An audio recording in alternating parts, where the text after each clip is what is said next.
Julie, roll call, please. Ms. Bradford, Present. Mr. Chantuli, Present. Dr. Forger, Mr. Hyman, Mrs. Khanna, Mrs. Stanley, Here. Mrs. Young, Here. Mrs. Penna. Here. Adequate notice of this meeting of the Berkeley Heights Board of Education was given as required by the Open Public Meetings Act as follows. On January 6, 2023, notice of the Board of Education meeting schedule was sent to the Star Ledger and the Courier News and was also provided to all schools, PTO presidents, the BHEA president, and posted at the administration building. A copy was also provided to the public library and filed with the municipal clerk. Adjourn to executive session, whereas the Berkeley Heights Board of Education seeks to adjourn to executive session in full compliance with the Open Public Meetings Act, NJSA 10:4-6 et sec. And whereas the Open Public Meetings Act provides that public body may exclude the public from that portion of the meeting at which it discusses matters related to those identified below. Matters rendered confidential by federal law, state law, or court rule. Individual privacy, collective bargaining agreements, purchase or lease of real property if public interest could be adversely affected, investment of public funds if public interest could be adversely affected, tactics or techniques utilized in protecting public safety and property, pending or anticipated litigation, attorney-client privilege, personnel, employment matters affecting specific prospective or current employees. Be it resolved that the Berkeley Heights Board of Education adjourns to executive session to discuss matters related to personnel, student, and legal matters. And be it further resolved, the minutes of the discussion of any of these items will be disclosed to the public when matters have been determined and confidentiality is no longer applicable. I would like a motion to adjourn to executive session. Second. Second. All in favor? Aye. We will be adjourning approximately 7:30 to public session. Okay, I would like a motion to return to public session, please. So moved. Second, Second. all in favor? Aye. Okay. Can we stand for the flag salute, please? I pledge allegiance to the flag of the United States of America and to the republic for which it stands, one nation, under God, indivisible, with liberty and justice for all. Thank you. Okay, so we'll go on to the report of the super student representatives.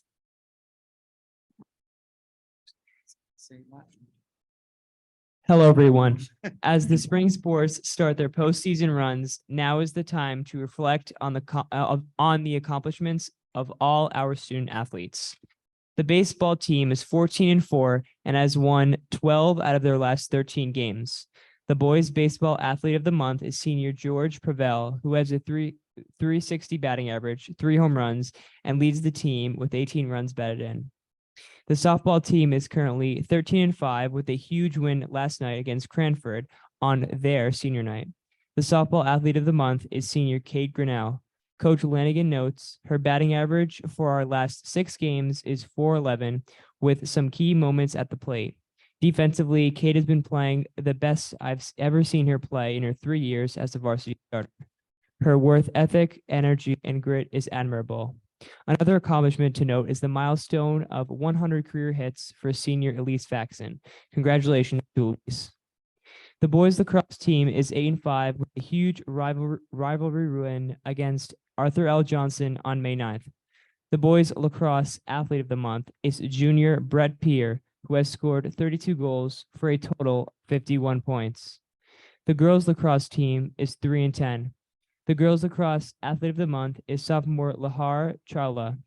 Coach Wells said, Lahar is one of our starting midfielders who maintains a strong offensive and defensive presence on the field. She is a key component on the draw and has created many offensive opportunities for our team due to her ability to see the ball. This season, Lahar has 13 goals, 3 assists, 32 ground balls, and 12 forced turnovers. Additionally, junior girls lacrosse player Megan Kim reached the milestone of scoring 100 career goals. Congratulations to Megan. The boys and girls track and field team have competed in multiple individual and relay meets this season as the championship season kicks off today with the Union County Conference Championships here at GL. The track and field athletes of the month are seniors Basil Kastrovici, Dan Burkow, and Alex Mika, who combined to score the most points for the team this season. The boys tennis team has a record of 9-7. The boys tennis athlete of the month is junior Michael Zhang. Teammate Joe Leposki said he has a really good record this season and has fought in some long and tough matches. He's quiet and doesn't say much, but he always fist bumps us after every match and is a big supporter of the team. The golf team has a record of 3-10. The golf athlete of the month is freshman Ned Bruno. Coach Leahy said he had GL's low score recently at the county tournament and has dropped his average by 5 strokes this season. He's been a great asset and consistent starter for the team this year. Thank you. Great. Hi, everyone. As the end of the school year nears, students are wrapping up with AP testing and final projects for their classes. Many clubs took a short break for the duration of AP testing to allow students to put their full effort into studying for exams. So my clubs and activities report will be rather brief tonight. However, here's a look ahead at just a few of the activities coming up in May. The Women in STEM Club is collaborating with the company Nokia to organize a STEM day for middle school students at CMS. This will include a morning of hands-on activities, a guest speaker from Nokia, and an engineering challenge in the afternoon. The event is open to all middle schoolers and is geared towards encouraging girls and students who identify as minority in STEM to explore careers in STEM. The Sexuality and Gender Acceptance Club and the Understanding Asian Cultures Club are hosting a lit lunch to discuss the book Late Night at the Telegraph Club. The book tells the story of a daughter of Chinese immigrant parents as she explores her sexuality.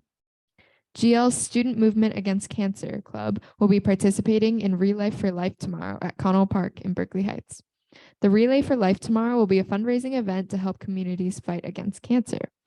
To help with this event, the GL Student Auxiliary Club has graciously decorated luminaria bags to be sold and lit in honor of a loved one. Lastly, the class of 2024 is holding the annual Memorial Day flag fundraiser, where you can rent flags for your front lawn. GL students will take care of putting up the flags before Memorial Day weekend and taking them down afterward. Place orders online by Monday, May 15th. Once AP exams wrap up tomorrow, I'm sure that many celebrations will ensue. There's a lot to look forward to towards the end of the year, and students are gearing up for the exciting weeks and warm weather ahead. Thank you.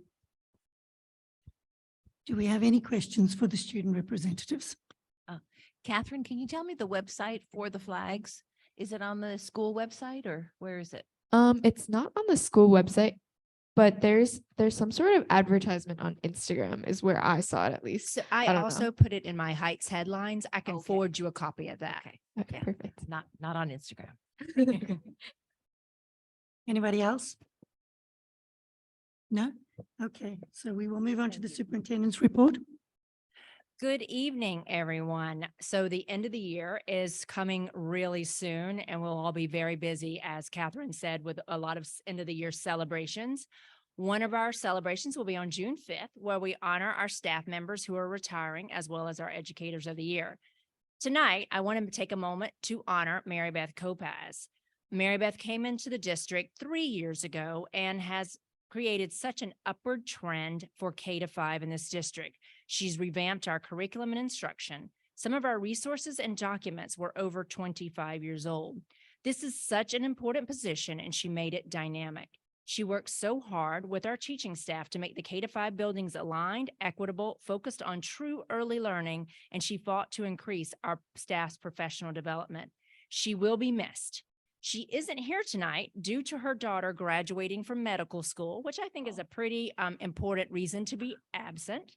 But I wanted to take a moment to recognize her since she is on the agenda for her retirement. In other good news, Catherine Joe made her university commitment. She is going to attend MIT next year. Congratulations, Catherine. And they are so lucky to have you. And now I'm going to welcome Patricia Reeves from New Jersey School Boards. Before Ms. Rees starts her presentation, I would just like to mention that it is Teacher Appreciation Week, and just wanted to mention on behalf of the board, we would all like to thank you to all our teaching staff for all their hard work, dedication, and commitment to all the students at Berkeley Heights. The board wants you to know that you are truly appreciated. Thank you. And our nurses. And Nurses Day was yesterday, so to them as well.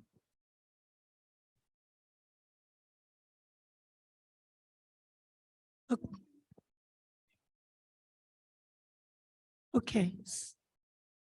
Okay, it's portable, but I don't know if my hands are that portable. So tonight I was asked to come in and talk about board goals. You all did your board self-evaluation, and I know you got it late, so you probably haven't had a chance to read it and digest it.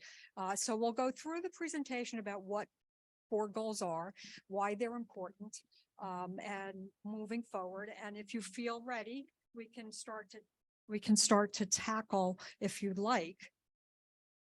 As I said, my hands are not that mobile. We can start to tackle talking about specific board goals. And if not, many boards start this process and continue it over the summer when school activities kind of go on a brief break. The PowerPoint is in the packet I left for everybody. Although I added, after some discussion this afternoon with Angela, I did add a few additional slides after going through the board self-evaluation. So board goals are the foundation for improved governance, continuous improvement of the board, not the district. Board goals refer to or for improving the performance of the board and their governance. District goals are different. And I have a slide on district goals, which I took from your website. But so there is a difference between the two. They're the foundation or goals for effective communication, accountability, and hopefully moving towards a more cohesive board team.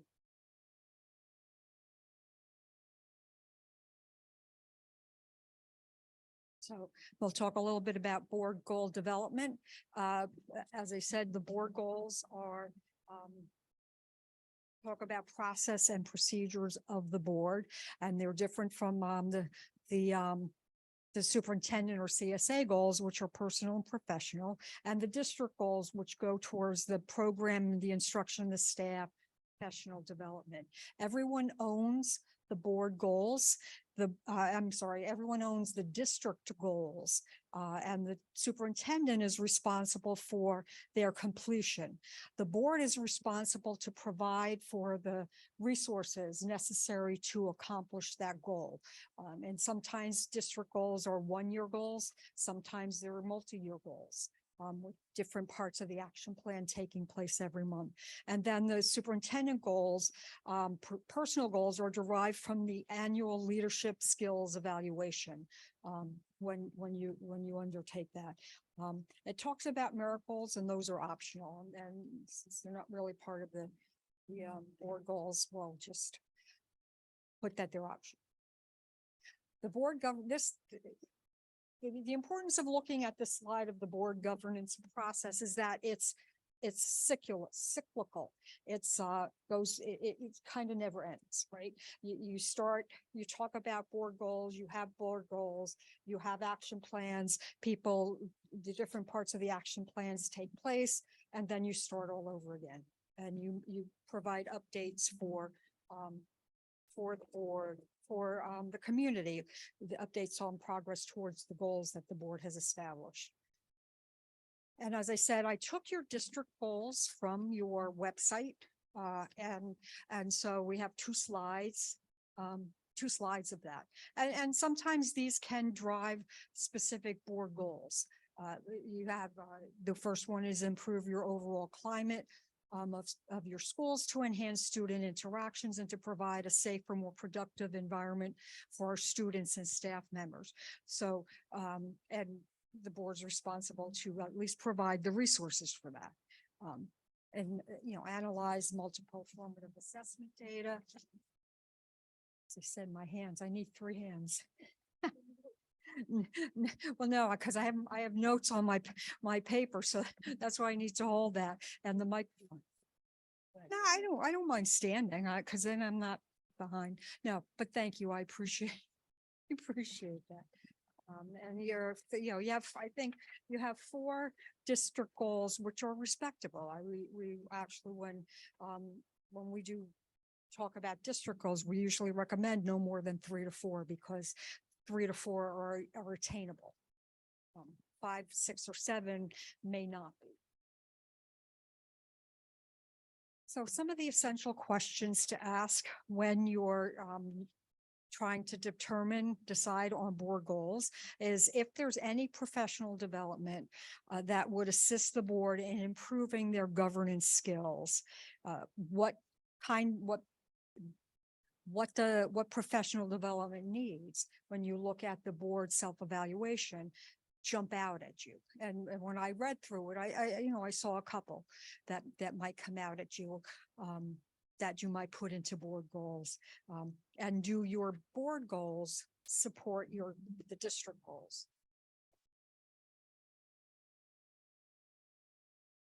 So this is, the starting point is to determine what can your board do to be more effective in your areas of responsibility, which is basically oversight and policy and governance and governance. So, policy development, governance structure. What is your governance structure? Is basically, are you a committee of the whole, or do you have committees? And I believe you have committees. And communications, both internal and external. So internal amongst the board, amongst the administration, and from the board and the community. That refers to that. What are your strengths? What do you as a board do well? What can you focus on to improve your performance as a board? And this is not in the handout I gave you, but I add just to get your juices your thought process running about different kinds of board goals. These are samples from throughout the state, just this kind of a jump start. So sometimes a board goal is to complete the superintendent's evaluation within the statutory timeline. And just so I will send out the updated one to Angela in the morning so that, so you'll have what's presented tonight, because I saw people taking pictures. You'll get it, but don't worry about it. And I saw this this one came up a few times on your board self-evaluation to review and revise your, policies came up, but the bylaws are the first part of your policy manual that refers to the board's, how the board functions. But do you review them to ensure that they are accurate to your current practices?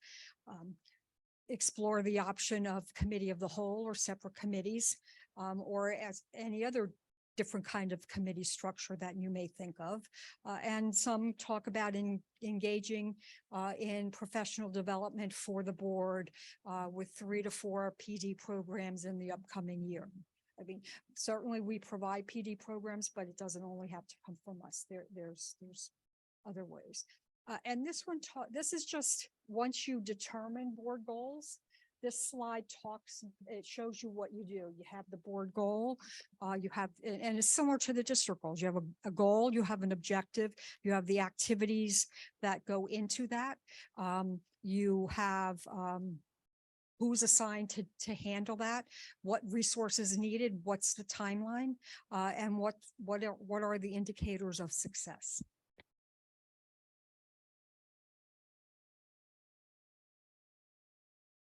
Well, then the next steps is to, once you determine what goals you would like to have, is to develop the action plans.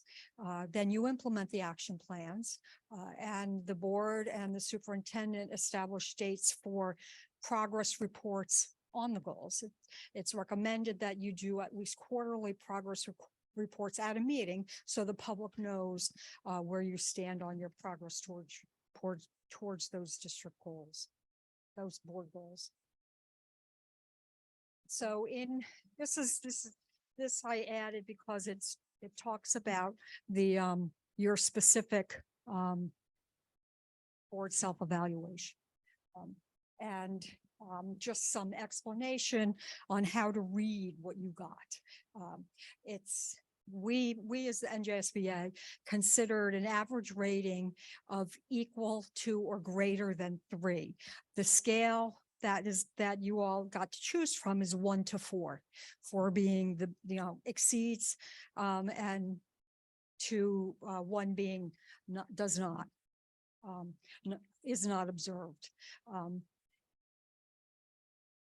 So if you have if you have many that talk about that hit 3 or above, that talks about a board, shows how the board is working well and effectively together.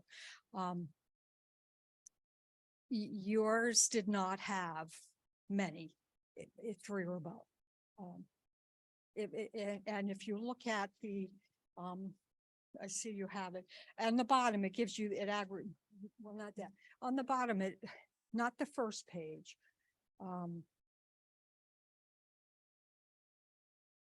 Just take a look at. Tricia, I have copies for everyone. Do you want me to Okay, hand do them? you want to Do you want give me to out hand the them out? copy? Yeah, Yes, I'm sorry.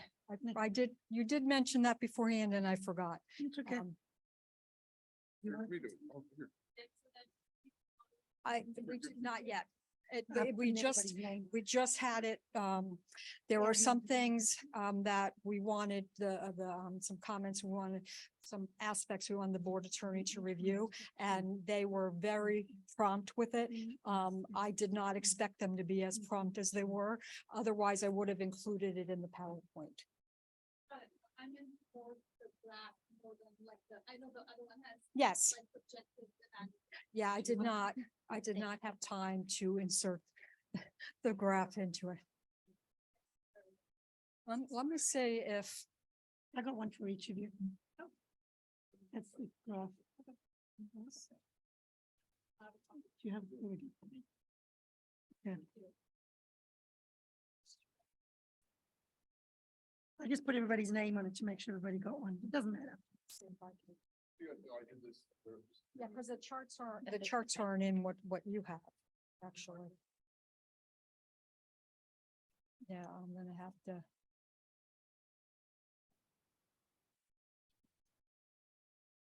I didn't save it enough to put on it.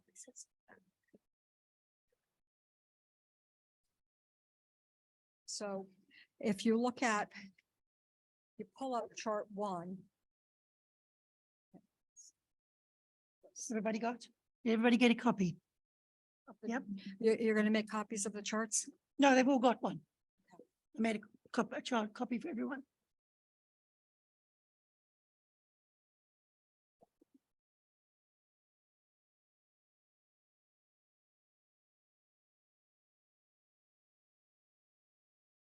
I know I saved a copy, but I see if I can get to it quickly.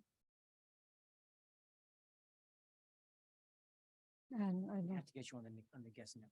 yeah, all right, Would you like me to do that? sure. Okay. I have copies for myself for that, but she was thinking to put this charts up there.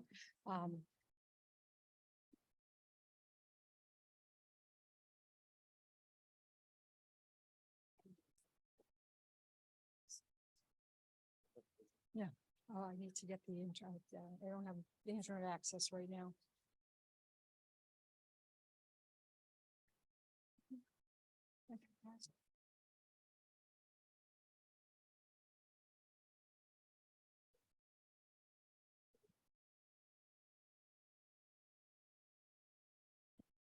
Outside is the.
where that is. But are you getting you and for copies just of the chart? Okay.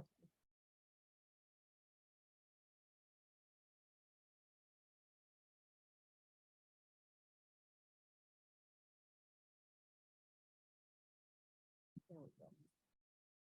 If you look in chart 1, which talks about the board value, the lighter color is the board value, and the darker color is what the board rates itself. So in chart 1, we see columns. We usually like to see columns that are similar in height. And it's not unusual where the board rates itself sometimes higher. In chart 1, there are only a few where there are not many where the heights are similar. In chart 2, and if anybody has any questions, feel free. With regards to the chart, where should the board be aiming at? What should, on this scale, where are we looking? What is the sort of Okay. what is a I'm good sorry. rating? So the ratings, the darker one is the board, how it rates Right. itself in these, Mhm. the different areas, planning, the first planning, policy, student achievement, finance, operations, and board performance are more about activities of the board. The last four, or last three, board superintendent or relationships, board staff relationship and board community.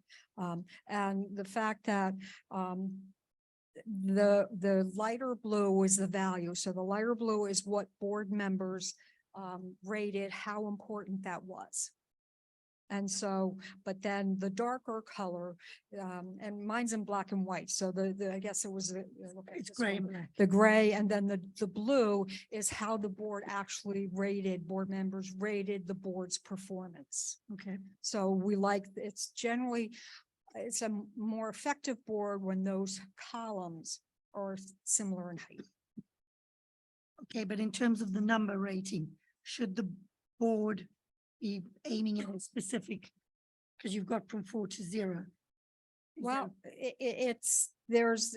what it shows is there's a wide area that you can choose board goals. I would not choose 7 or 8 different board goals. That's really not achievable, not realistically achievable in a year. So I would look, as you go through the written evaluation, to determine what you as a board feel are the most crucial ones to address this year, and then address the other ones next year Okay, or in subsequent years. okay.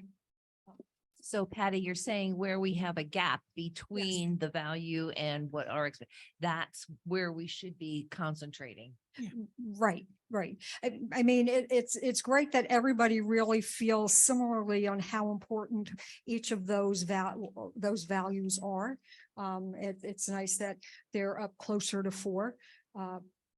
It just, where there's a larger gap, maybe an area to look at.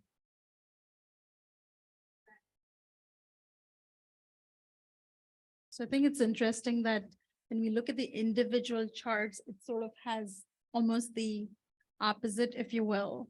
And if you compare the individual charts to the board to value chart, it sort of, it almost creates or paints a picture of what we value as a board, what we think we are doing good at. But then as a board, we see lots of room for improvement. That's kind of my takeaway when I look at the two charts. Right. Individually, we seem to be thinking that we are doing great, but as a board, we need lots of improvement. And I will tell you, that's not really unusual. I mean, board members, as I said, it's not unusual to rate your board performance lower than, but then your individual performance. Like everybody always feels that they're doing the best. You know, because it is, you know, subjective rating. And as I say, I in the chart, in the graph there, it's not uncommon to see that, that happen. But I also think that it's sort of, it's probably the opportunity for us to see Sure. the areas where we think we are doing good, but Yes. as a board, you know, we need to improve. To me, it presents the opportunity for us to look at and see what can, you know, we actually do better, plan better. And that was the whole point of doing this, is so that we can Yeah. look at this. I think this and is determine, excellent. As know, as a what we new need to board do. member, you know, looking at what we value and then what we actually do with the community. I think it's important for us to see these gaps and to work on it. So Please. I just wanted to say on the mic, so people know the three areas that I think are our lowest scores on chart one is planning, board operations, and board and community. So I think those are probably the ones we probably need to focus on. Because those are the ones with the lower numbers. Mhm. And you said, you know, trying to reach three, right? Three and above is where you're doing a good job. Some of them are a little bit closer to Yeah. three, and you know, the three that I mentioned were much further away from that number Mhm. three. It's a good point. And Patty, chart 3 is we will get that data because this is our first year. We only have one set. Correct. Okay. If you do your board self-evaluation next year, that chart will show, year to year, will show what your ratings were last year. And it's a good way to look at how, if you've improved. So when Patty and I discussed this, we didn't have previous goals to give her. So I explained to her that this was the first time that we as a board would be Mhm. doing this. So for next year, we'll be able to have that comparison. Next year, if you do it, you'll have data to look at, see where you're improving, where you still need to work on. Can I ask a question?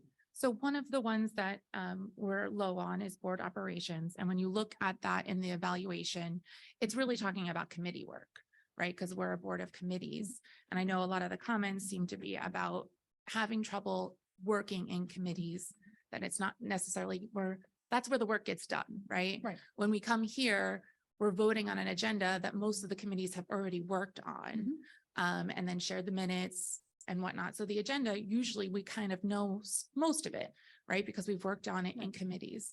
But we struggle, I think, because some people don't want to do the work in committees. They want to do it here at the board meeting.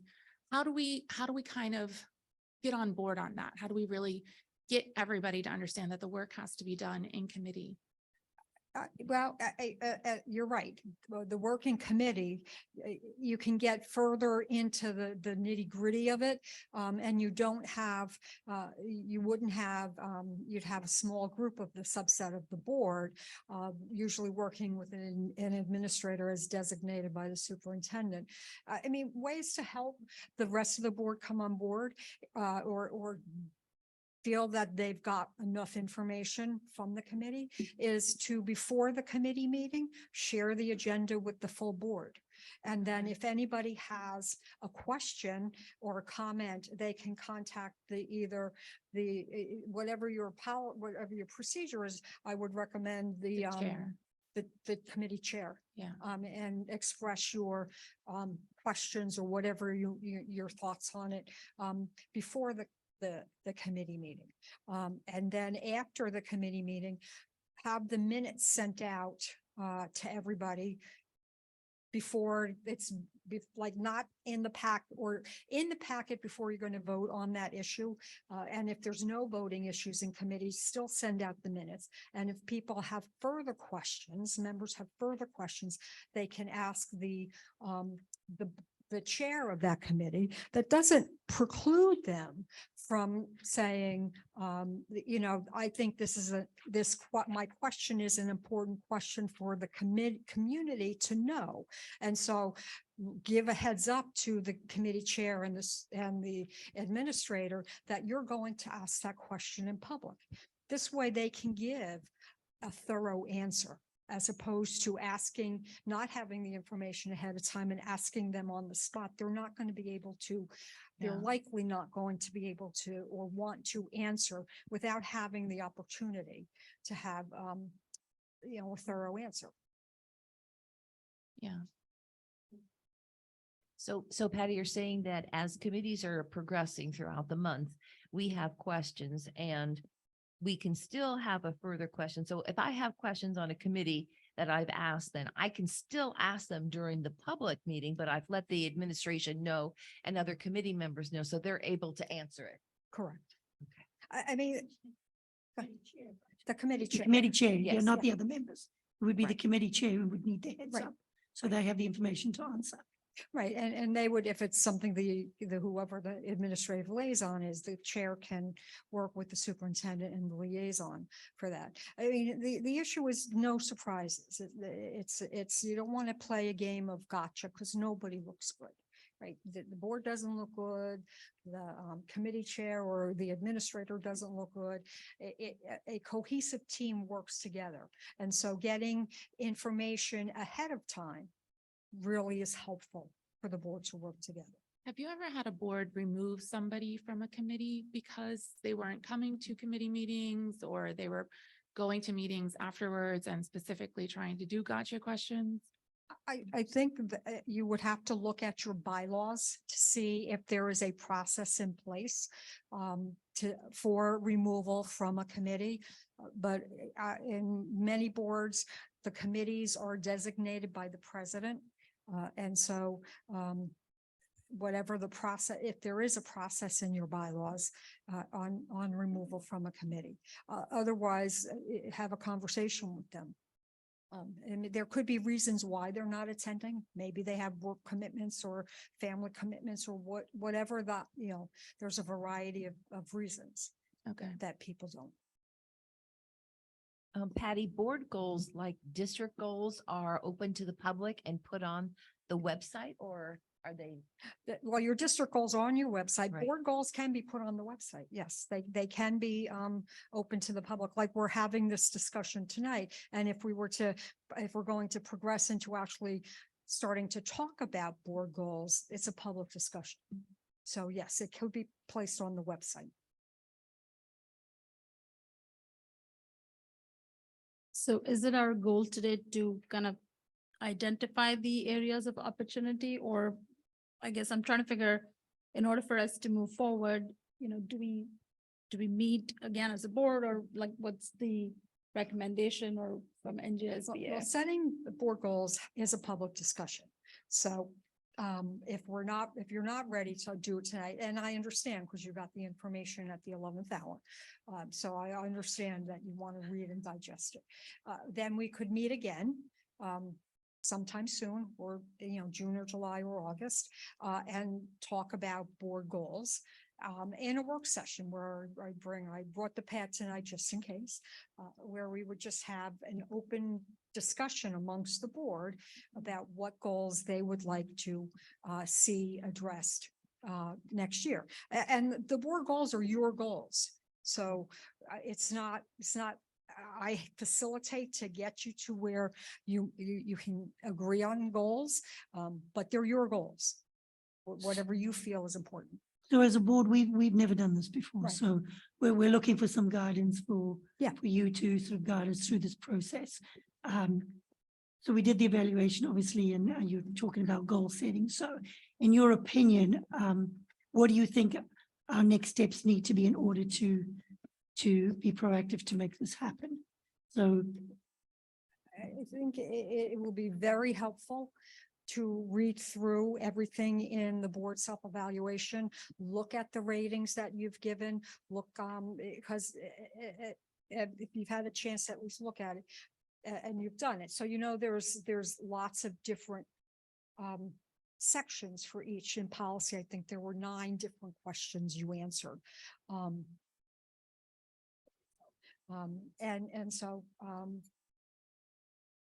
So look at where they are, where the board gave themselves the lowest ratings. okay, so we would then go back as a board, individually look at those evaluations, make some notes, make some decisions as to what we thought were goals that we felt were important or things that we needed to improve upon. And then your suggestion would be for us to meet again. Is that what you, okay, so when do you think that we should be meeting again? So obviously we've now got the evaluation. We'll all look through it in more detail, make some notes. It really is up to you. I know that we're getting into the end of the school year and there's a lot of activities that the administration and the board members like to go to. And those are, to me, the end of the year activities are the happy activities. They're where you can see the fruits of your late nights and your board meetings and whatnot. You can see the students performing or graduating or whatever it is. So, I mean, I am certainly available. I don't have any more dates in May, but I am available in June, but July or August is fine as well. I'm gonna say, what about the summer? Yeah, that's July, fine. maybe August? And that's traditionally when many boards do it, simply because all the other activities slow down, everything slows down. The biggest challenge working in the summer is people's vacation schedule, when you can get enough Sure. of your board members available. That's the And biggest so challenge. with that would, so doing this as the board, this wouldn't be a regular meeting with agenda, it would be purely just the board meeting in public, correct? Or would it be a full? I think it would be, it's ultimately your decision. I think it could be an hour or two. And if we, there are different ways to go about it. It could be a Saturday morning retreat and there are different ways, or have the whole, every discussion on every goal as a full board, or break up into small groups and people take a goal and work on the action plans and you come back together and then you discuss it as a group. That's an option. And again, the majority has to agree on the goals. So there are many different ways to do it. It really depends on what you want to do, what your schedule is, and how long you want to, put into it. Okay. In terms of a timeline, this is done every year, and do they run like September 1 to August 31st, or do we decide that? You can decide that. It generally happens many, and I say many because it's not all. Every board's different. Every board has a different timeline. Many times it does start in September, or you work over the summer and it'll start in January. It really, it depends on what the wish of the board is, the will of the board is.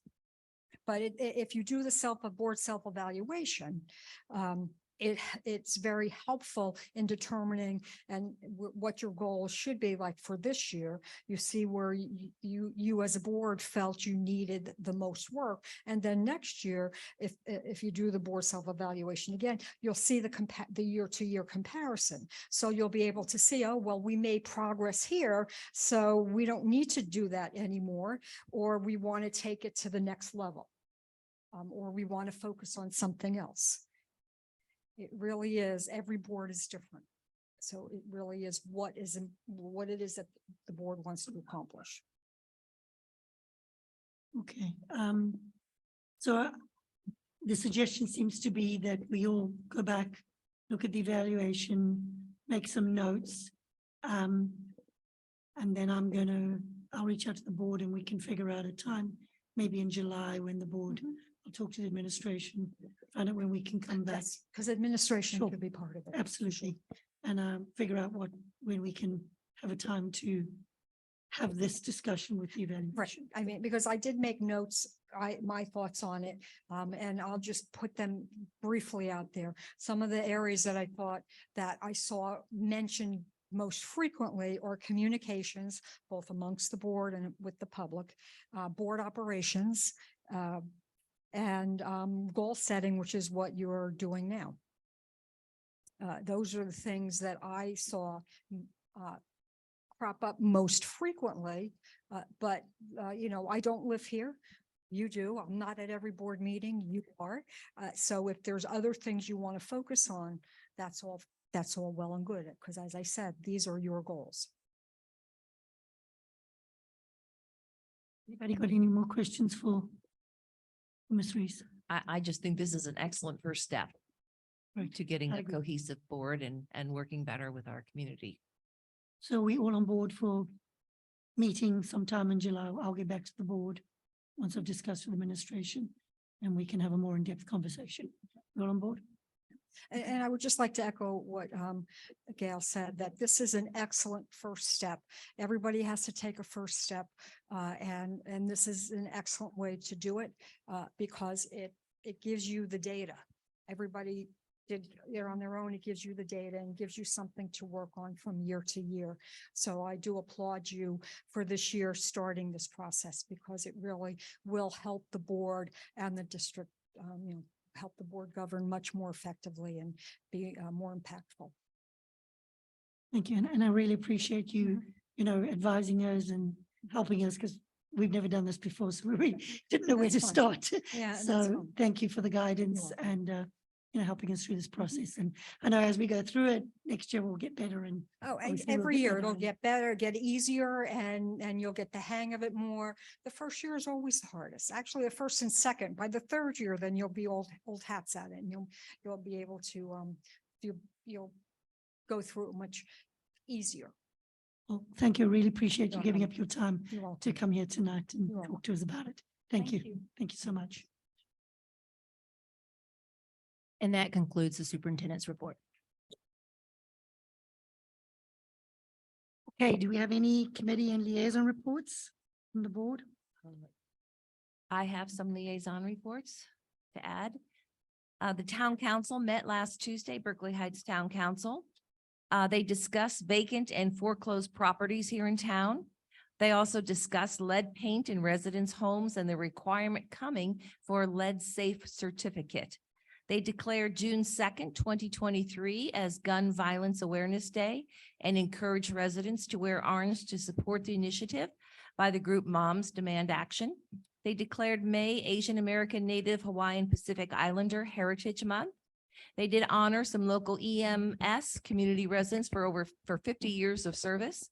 And they mentioned the possibility of creating Berkeley Heights historic homes using Legos by involving students and community members.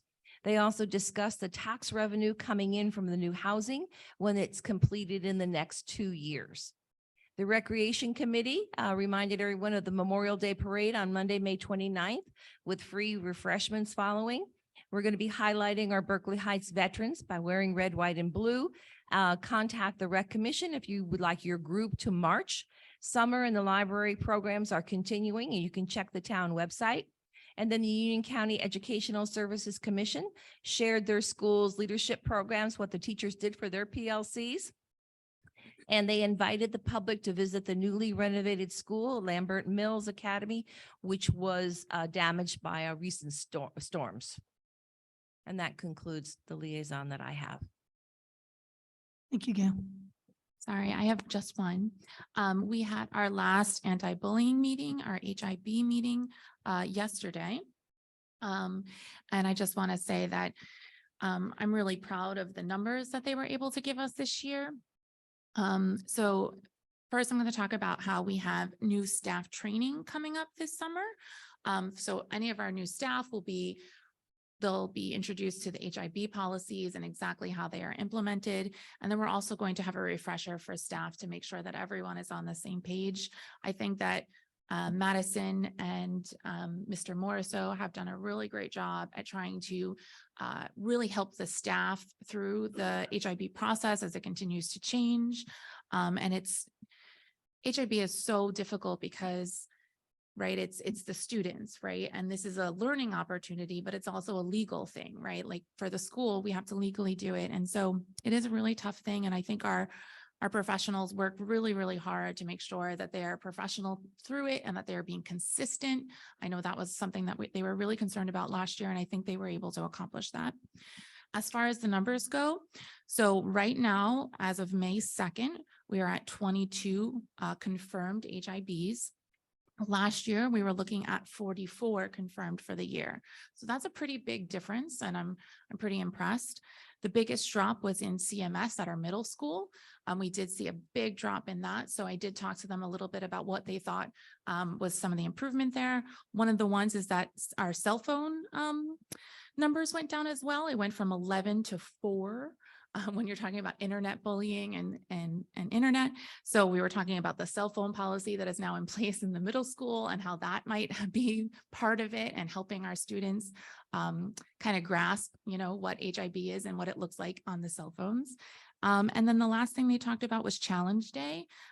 It was really, really successful in their view. A lot of the staff came out and said that it really helped the students understand differences between them. This was for the sophomores at GL. And it was really powerful and impactful to see these students from totally different backgrounds that normally you never see walk the halls together, really going out and dancing and, being silly together and understanding, where this other person comes from. And if you read the TAP article, the students, their words about this, you really should read it. It's really powerful to see. And so I really want to thank everybody that worked really hard on Challenge Day. And I want to thank the staff for continuing to do that. I'm hoping maybe we can do something like that next year for the sophomores so they can keep growing together. So yeah, that's it for our HIB. Anybody else have a report? Committees or liaisons? No? Okay, super. Julie, board communication, please.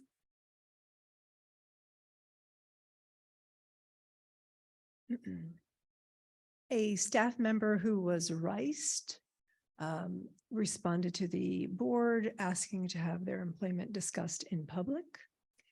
A parent wrote regarding a non-GL student taking the AP exams at Governor Livingston. A community member asked that the June 5th board meeting be changed. A community member wrote to the Department of Education and copied the board opposing the proposed Chapter 7 Managing for Equality and Equity in Education. A community member wrote regarding the newly appointed records custodian, and a staff member wrote about concerns regarding the library programs at GL and CMS. Thank you. Thank you, Julie. And the report of Sure. business administration.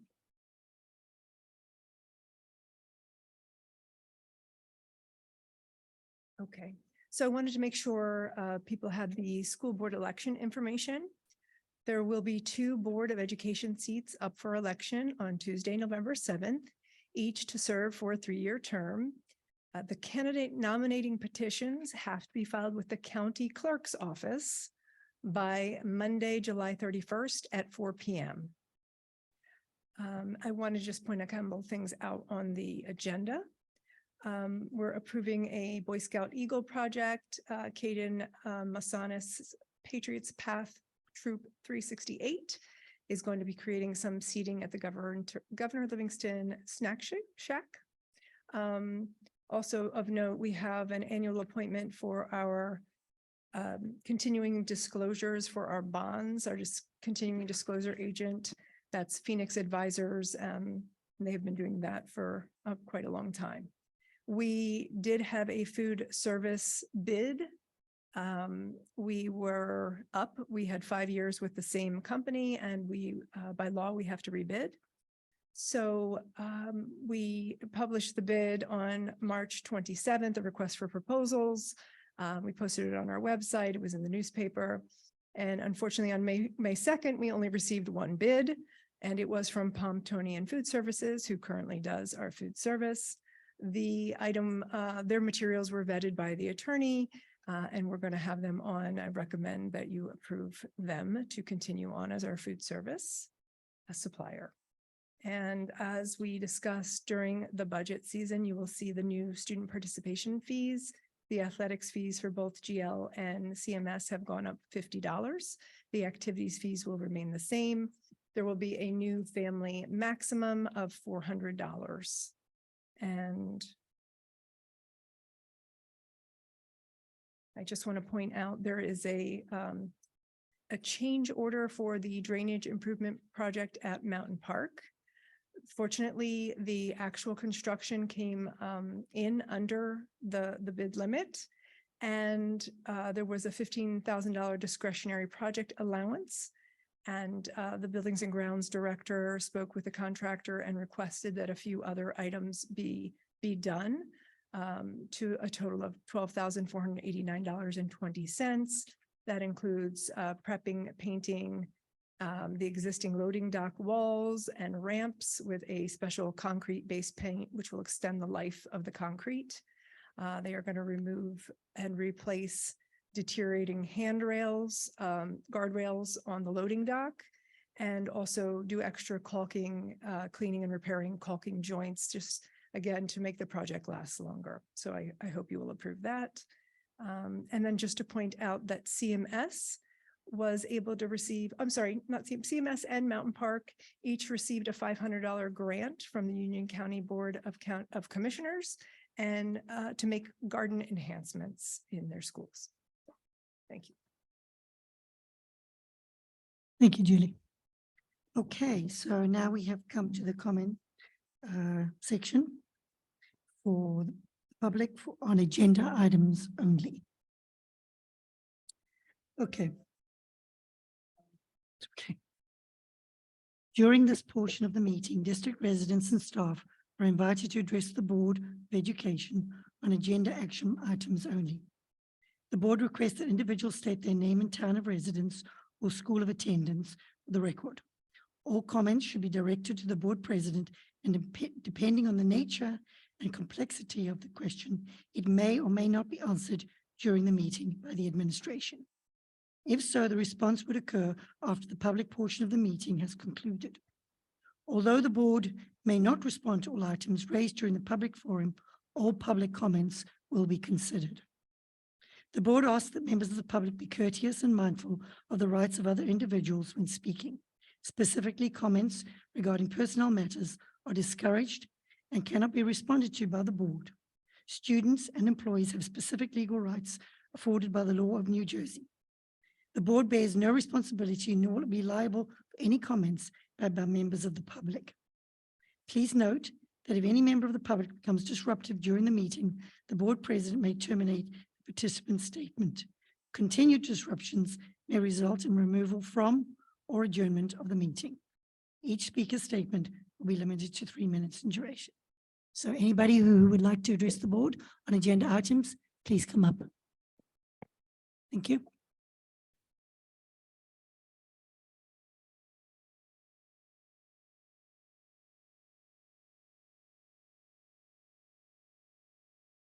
Hello, Natasha Jolly at Berkeley Heights, 60 Orion Road.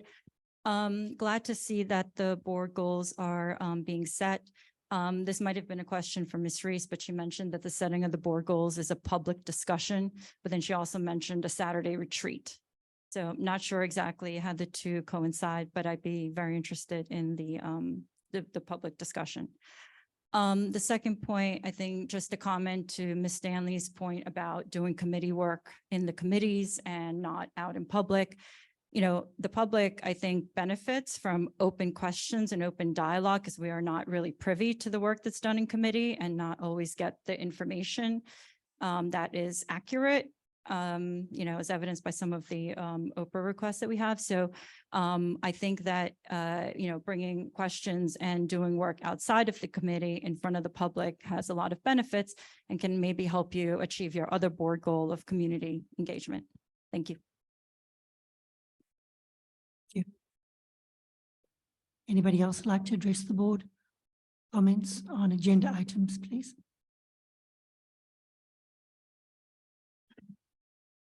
Hi, Steve Krogowski, 131 Lenape Lane. I would agree with what Mrs. Jolly had said about it's great to see goals being formed. As a suggestion, every meeting I've been to, we've had a wonderful report from the student representatives who've talked very specifically about how all of these programs that we have in athletics perform, give very detailed results. I've never heard really anything about detailed results on how the schools and how the students are actually performing in learning. There was, the only one I did see that had a little bit about it was the overall testing that showed we were doing rather poorly when it came to math scores. So I'm kind of wondering, not wondering, but I'm hoping when you're talking about goals, you don't get kind of lost in the weeds of how to communicate better. But instead you focus on things like, why does the state rate Mountain Park as a better school than Hughes? Where did that come from? How are you going to solve that? And what's the budget going to do to make that happen? And why did we drop in standings compared to Westfield, Summit, and others? Those are important things that we should have for our students. It's not so much about you guys getting along very well together. That's not the point in my mind.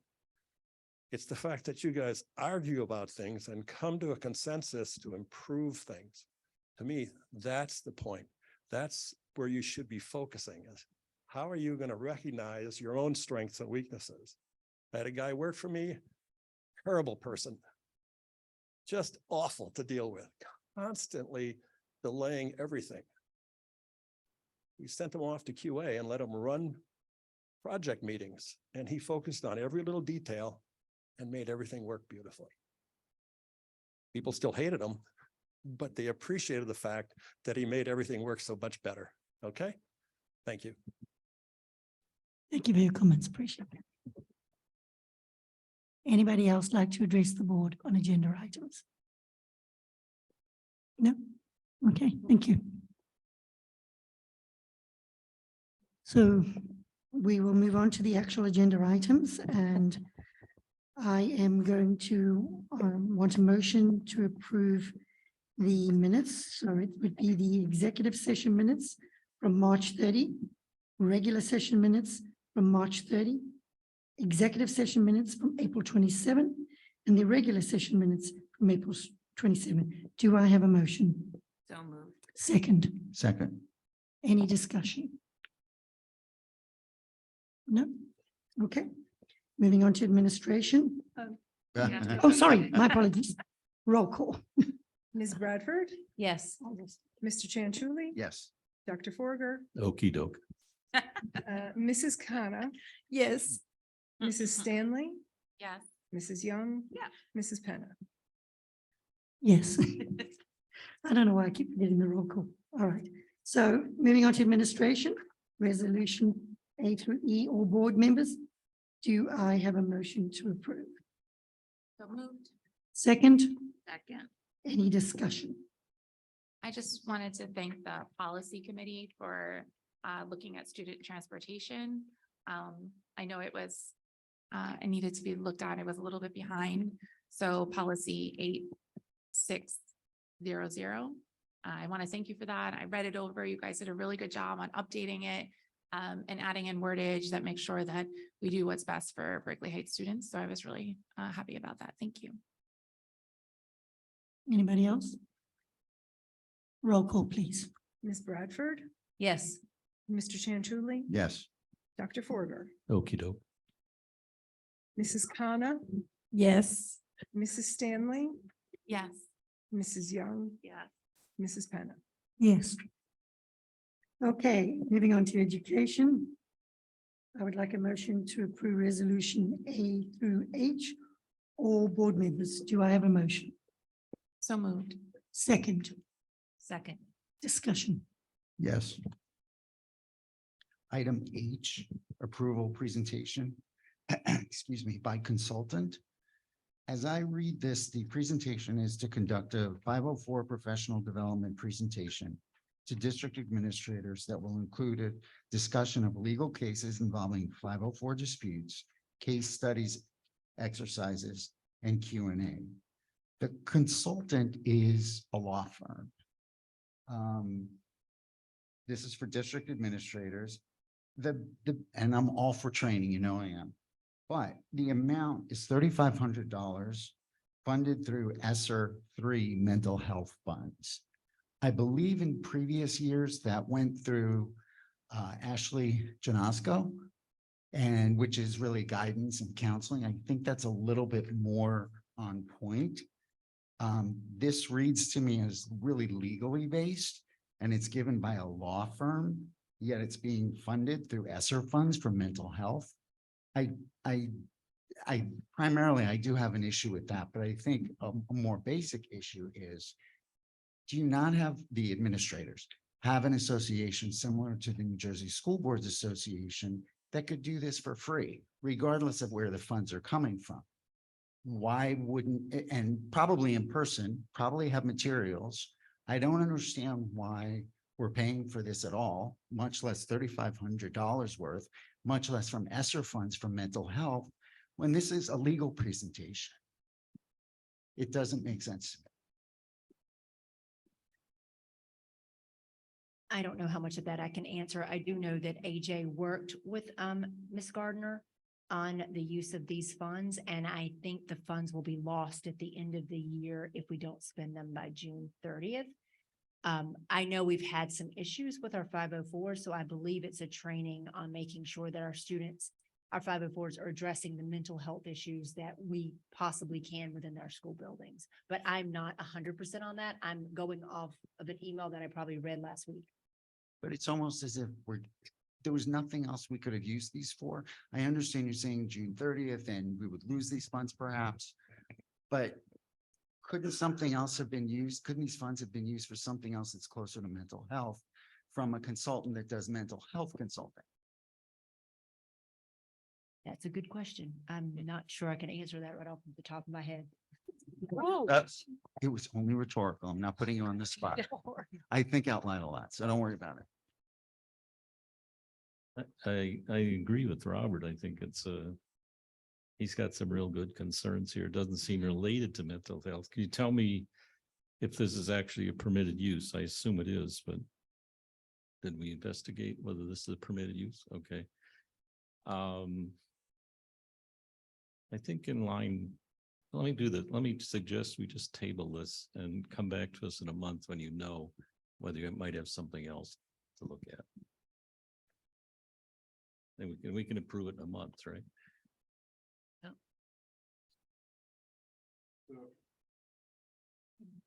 Oh, it's for June 28th. You have a meeting on June the 5th. Yeah.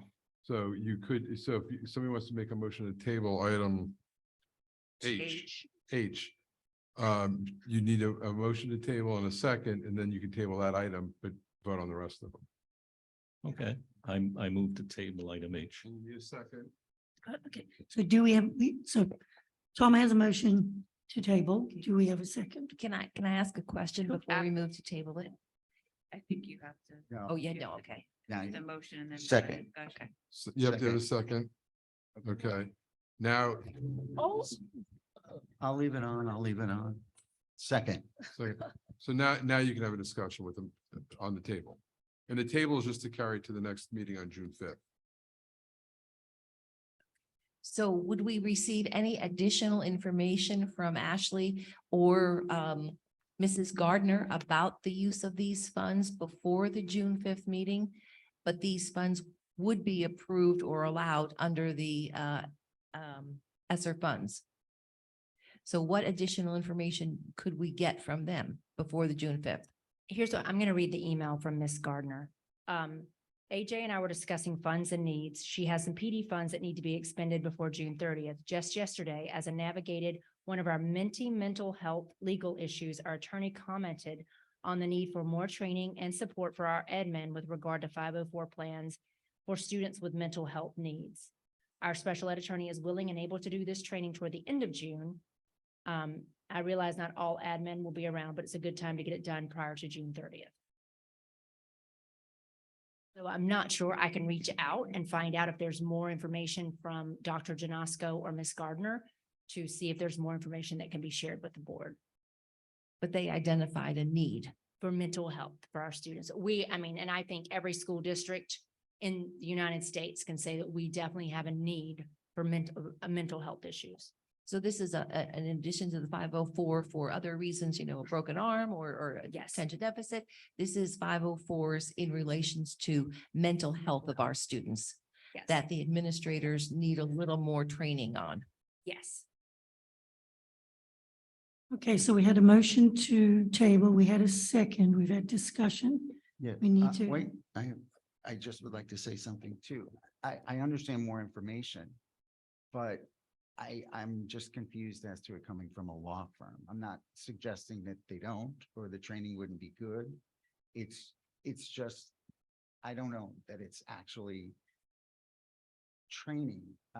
Does anyone know? Maybe you can find out if it's tabled. Will there be speakers there that aren't attorneys doing case studies rather than something more that's in a consultant, a traditionally consultant? I can't explicitly say, I assume it's the attorney. I'm assuming, but I can find out. If you want to table it, June 5th, I can send you guys an email and let you know what exactly is the plan for this training. But 504s are legal documents. They are legal documents, absolutely. And teachers, everyone in the building must adhere to the 504 plans. So it's legal training. About 504s, yes. But related to mental. You can also, if Ash have other options that they want the board to consider, if there's another alternative to use these funds, that would be permitted too, to show that. So for example, if they say, well, there's also a speaker that's a psychologist or child psychiatrist who's dealing with schools and mental health, and they would be 3,500. That's an alternative that you could do. Now that it's tabled, the issue of the expenditure of these $3,500 of ESSER funds for mental health purposes can encompass more than just this. So you might want to just ask them to look at, are there other possible uses? And then you can share that with the board prior to the June 5th meeting. Okay, so we need a roll call to table this item. Thank you, Yes, man. it is H, yes. That's more like what I had in mind. Okay, so Judy, if you can have a roll call so we can table H. Ms. Bradford, Yes. Mr. Chanchuli, Yes. Dr. Forger, Yes. Mrs. Khanna, Yes. Mrs. Stanley, No. Mrs. Young, Yes. Mrs. Penna. Yes, Okay, the motion, that item is tabled. okay. Yes, we do. Yes. I want to know if there's any more discussion before we do roll call on the rest. Yes, I would just like to take a look at G. We are looking at the course names that if there are fewer than 10 students for AP Italian and AP French, and then the calculus class, that class can still go. But we still are offering regular Italian, and regular French for those incoming freshmen, sophomore students.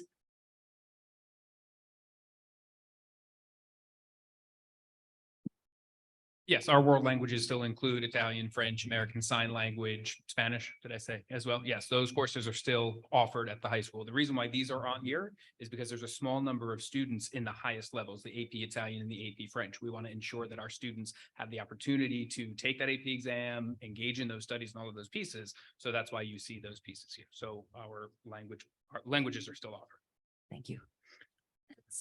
On the same point, the AP, the language classes are in person, but is the other one an online course, or is that also in person now? The multivariable calculus is offered online through Johns Hopkins. So that's Okay. it's a very small number of students that have gotten to that high level of math. So it is an online program.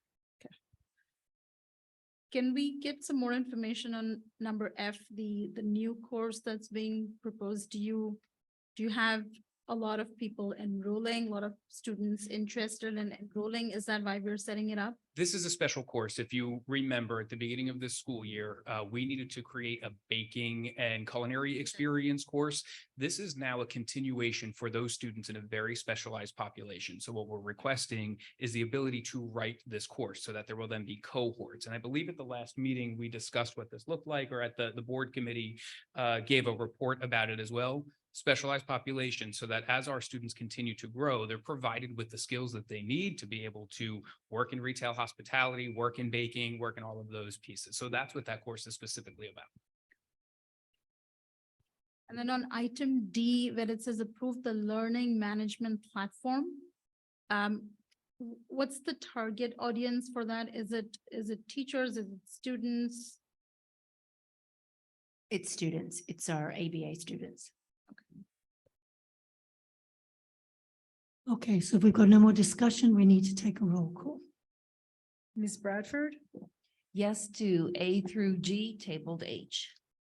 Mr. Chanchuli, We have to go through tabling again, mentioning it? Yes, A through H. Oh, A A through G. Thank you. Dr. Forger, Yes. To Mrs. all. Mrs. Connor, Yes, A through G. Mrs. Stanley, Yes. Mrs. Young. Yes. Mrs. Penna. Yes. Okay, personnel. So moved. What, Oh, sorry. resolutions A through U or board members? We Resolution. don't have. Don't have Jordan. Oh, Jordan's not here. Yeah. A through Z. Okay, so resolution A through Z, all board members. Do I have a Okay. motion? So moved. Second, Second. discussion, please. Okay, I'm going to move to divide the question on C.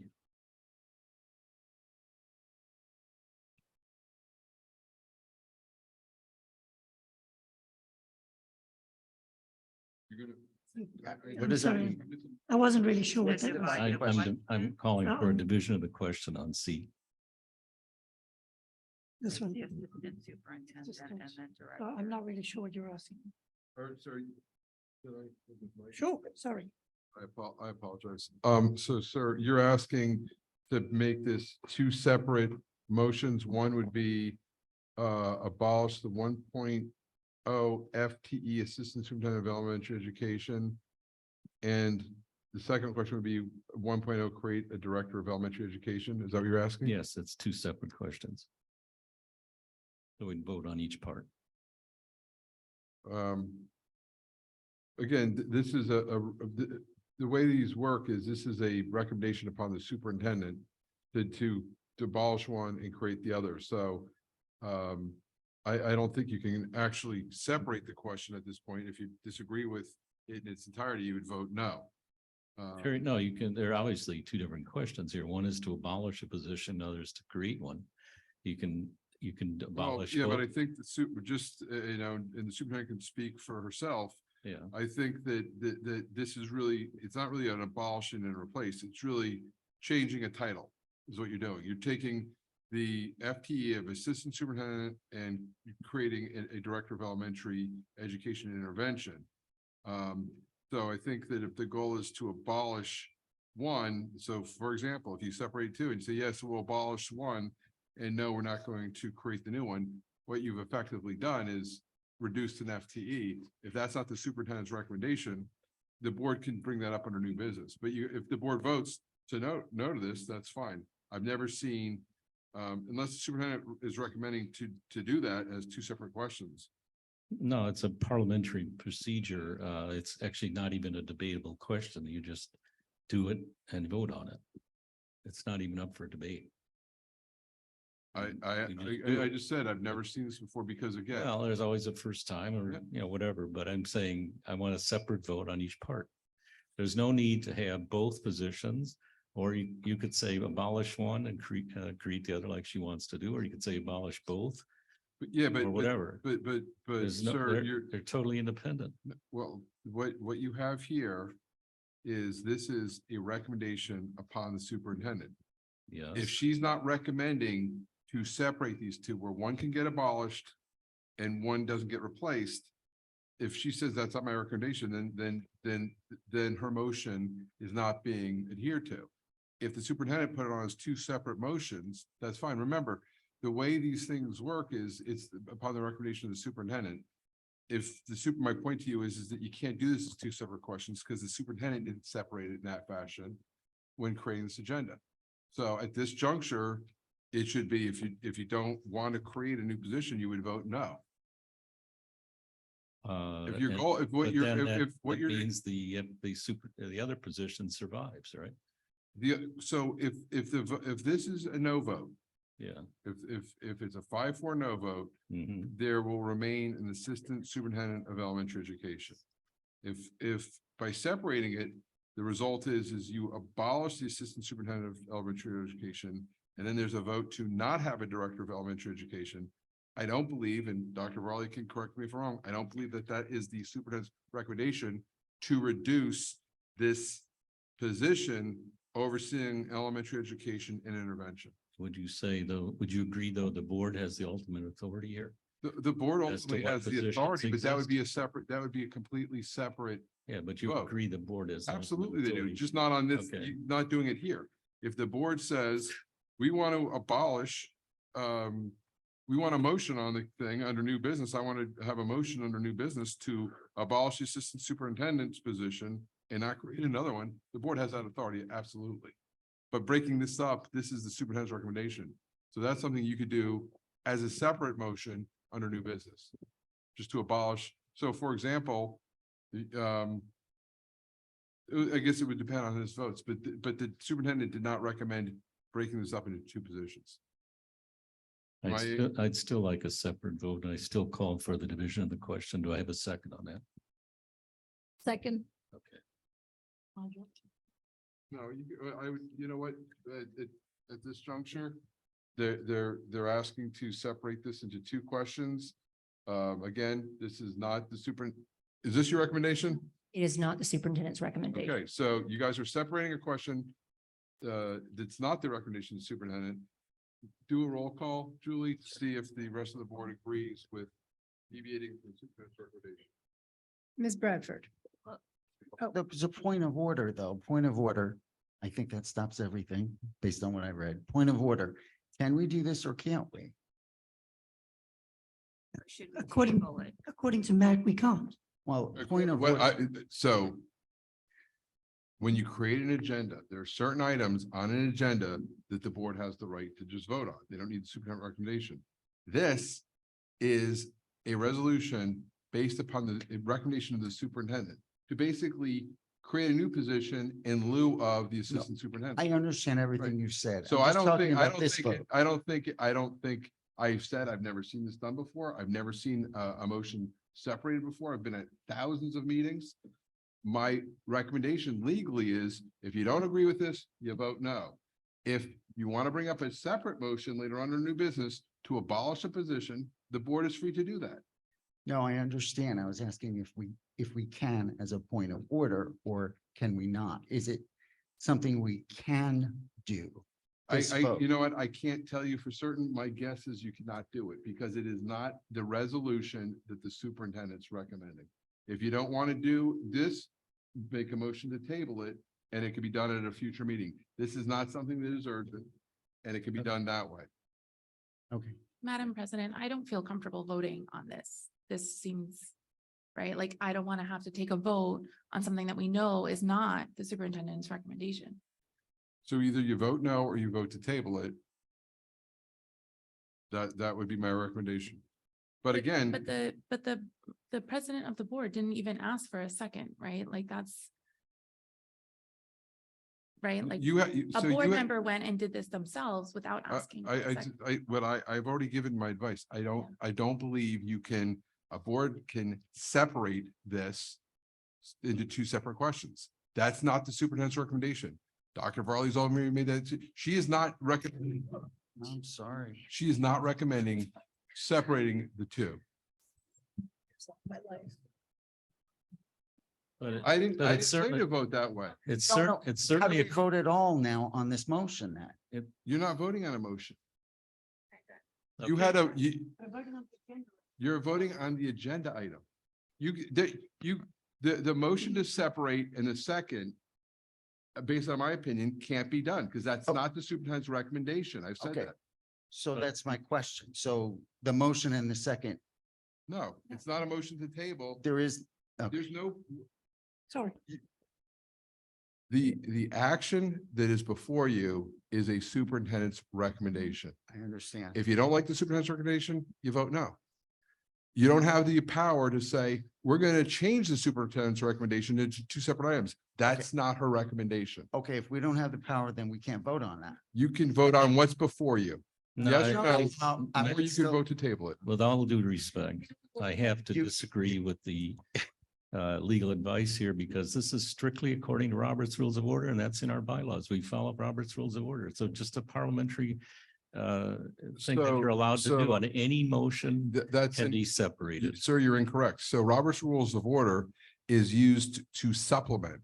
But the one thing that's very, very clear is under state law, NJSA 18A, Robert's Rules of Orders does not trump state law. And state law is very clear that the superintendent runs the district. Your job is to make sure it's well run, not to get involved in day-to-day operations. This is a recommendation to the superintendent. She has made a recommendation. You don't have to agree with it. You can vote no, but you do not have the ability to separate her recommendation into two separate items and rely on Robert's Rules of Order to trump state law. State law trumps Robert's Rules. of State law Order. doesn't say anything about this. It absolutely What's says. the that citation then?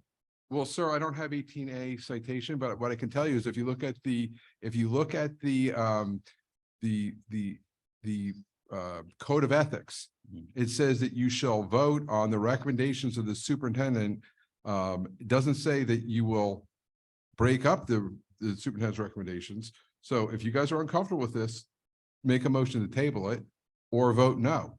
But I do not recommend, I don't believe you have the power to, because you're breaking up this into two separate questions is deviating from what the superintendent is recommending. Superintendent is recommending two things, abolish and create. We can vote separately on those. That doesn't go against any You know what, recommendation. Madam President. It doesn't go I think you against should- any I think you should recommendation. It's call very the roll. clear. I've ruled, and- Okay, so based on legal advice and the recommendation of the superintendent, we need to do a roll call on the agenda items. No, the roll call is on the motion to We didn't get us. We have a motion to divide the question. That's what, that's on the We didn't have a floor right motion now. to divide the question. Yeah, we did. We I had a didn't. motion to divide and I had a Can't second. do it. You have, We had a motion just to because divide. you made and a I had motion, second. you made a motion Yeah. and it was seconded. Yeah. You do not have the power to divide the superintendent's recommendation. I That have the is- power to make a motion you have and it- it's been divided. Now I call for a vote. Yeah, I Call for a disagree with vote. you. I If you call want for to a vote. table it, you can table it, sir. Okay, I move to table C. Is there a second? Second. Okay. Okay, so we can have a roll call to table it then. Ms. Bradford, No to table. Mr. Chanchuli, No, Dr. Forger, Yes. Mrs. Khanna, Yes, to table it. Mrs. Stanley, No. Mrs. Young, Mrs. Penna, No. 5-2, not tabled. Okay, now I'm going to call a roll call for Can we, the. can we have a discussion? No. about Can we mo- continue with the discussion? You cannot continue with the discussion now. You need to have a motion and a second to move the agenda, and then you can have a discussion Okay. on any of the items. So can we have a motion? Motion to move personnel to discussion. No, No. you would move, Sorry. you would move resolutions A through Z, and then there'd be a second, and then there'd be a discussion. We already did. Okay. Oh, you did that? I forgot. Yeah. Okay. We so now actually- you can discuss. We actually did that. So we're actually at the point of now that we're having a discussion and then we'll roll call because we did that already. Okay. So discussion is open. Yep. I just wanted to talk about Mrs. Kopaz.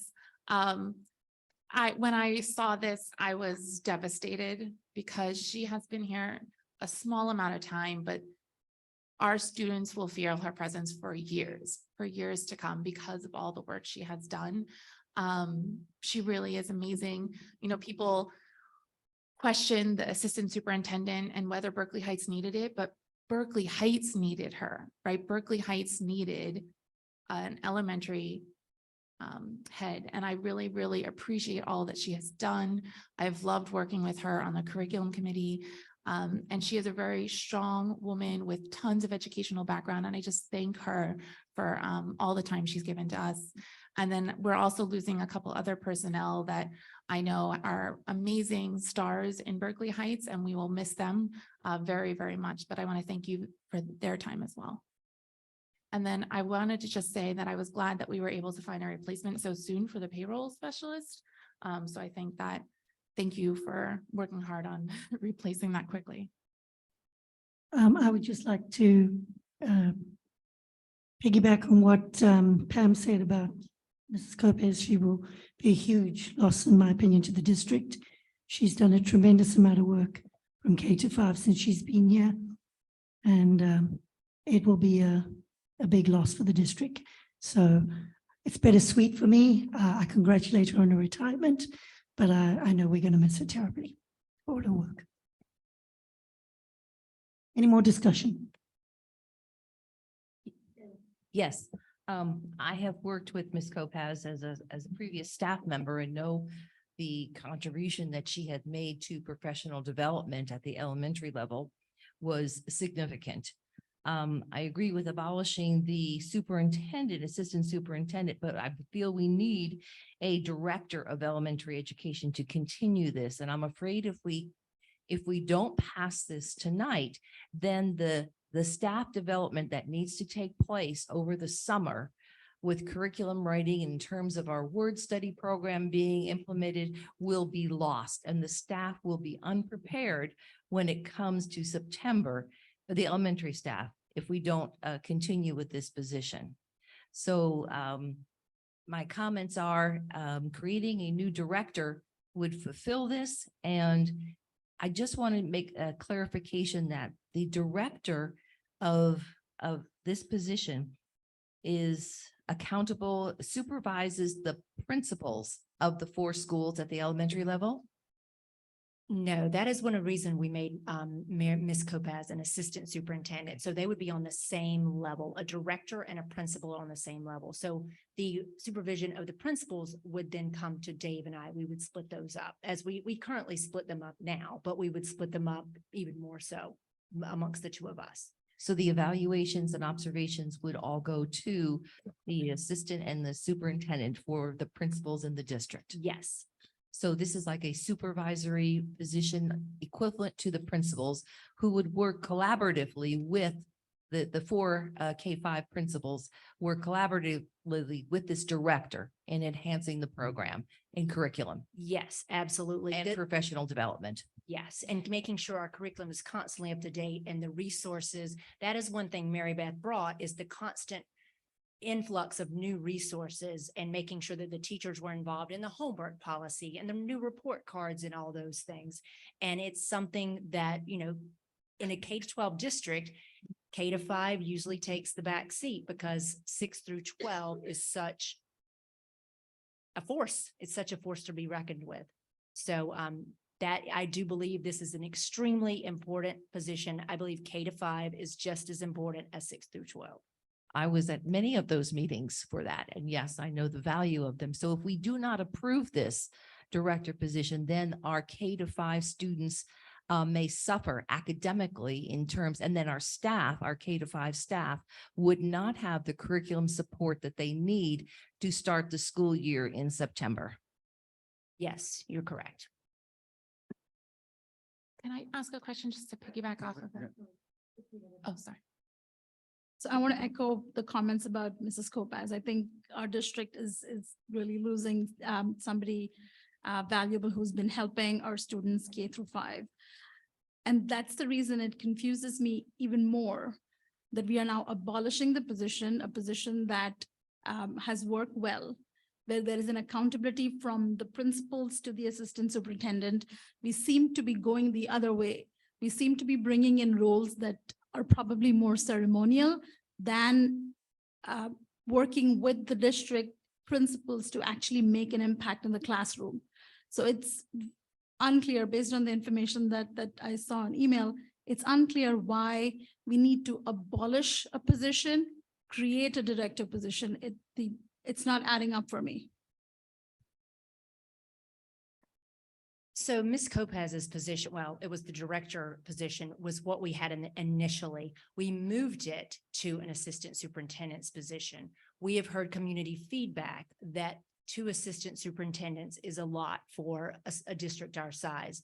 So what I did when I found out Ms. Kopaz was leaving, I started looking at surrounding districts who have this exact same setup with 1 assistant superintendent and then a director that handles elementary. New Providence has coaches as well as a director of elementary for just K-5. I'm not looking for that. I'm looking to get something to make sure our staff members and our students are supported K-5. So with this new director position, what does the structure of our district look like with the new director positions that were in the budget, that were last, that went approved in the last meeting. How many directors are we going to have? 5. Director of Athletics, Director of Special Services, Director of STEM, Director of Guidance. Am I missing somebody? Director of Athletics, did I say that? Yes. Director of Special Projects, Director of Special Projects. So it's 6 with this Director of, one? Director of Special Projects receives no money for their position, so that is an add-on. So it's 5 people 5 people, yes. in these positions. I feel like we are trying to fix something that isn't broken. So I'm not entirely convinced that this is the way to go. Can I still continue? I have a few more questions on the other agenda items. Number point F, we are approving 4, but there's salary information only for 2. Is there a reason why we have 4? Can we, can that come into the next agenda, next meeting? Because we don't have enough information on the 2, isn't it? So I think you're discussing, so you're approving the renewal of 2 without the salary. That will be on the next agenda for the salary. The renewal is on this agenda. The contracts that have to go to the executive county superintendent will be on the next agenda. But why would we split it? I guess I'm not able to figure that out. Wouldn't the renewal and the salary and everything be like one motion? It's a longer process when you get involved with having the county have to take a look at it.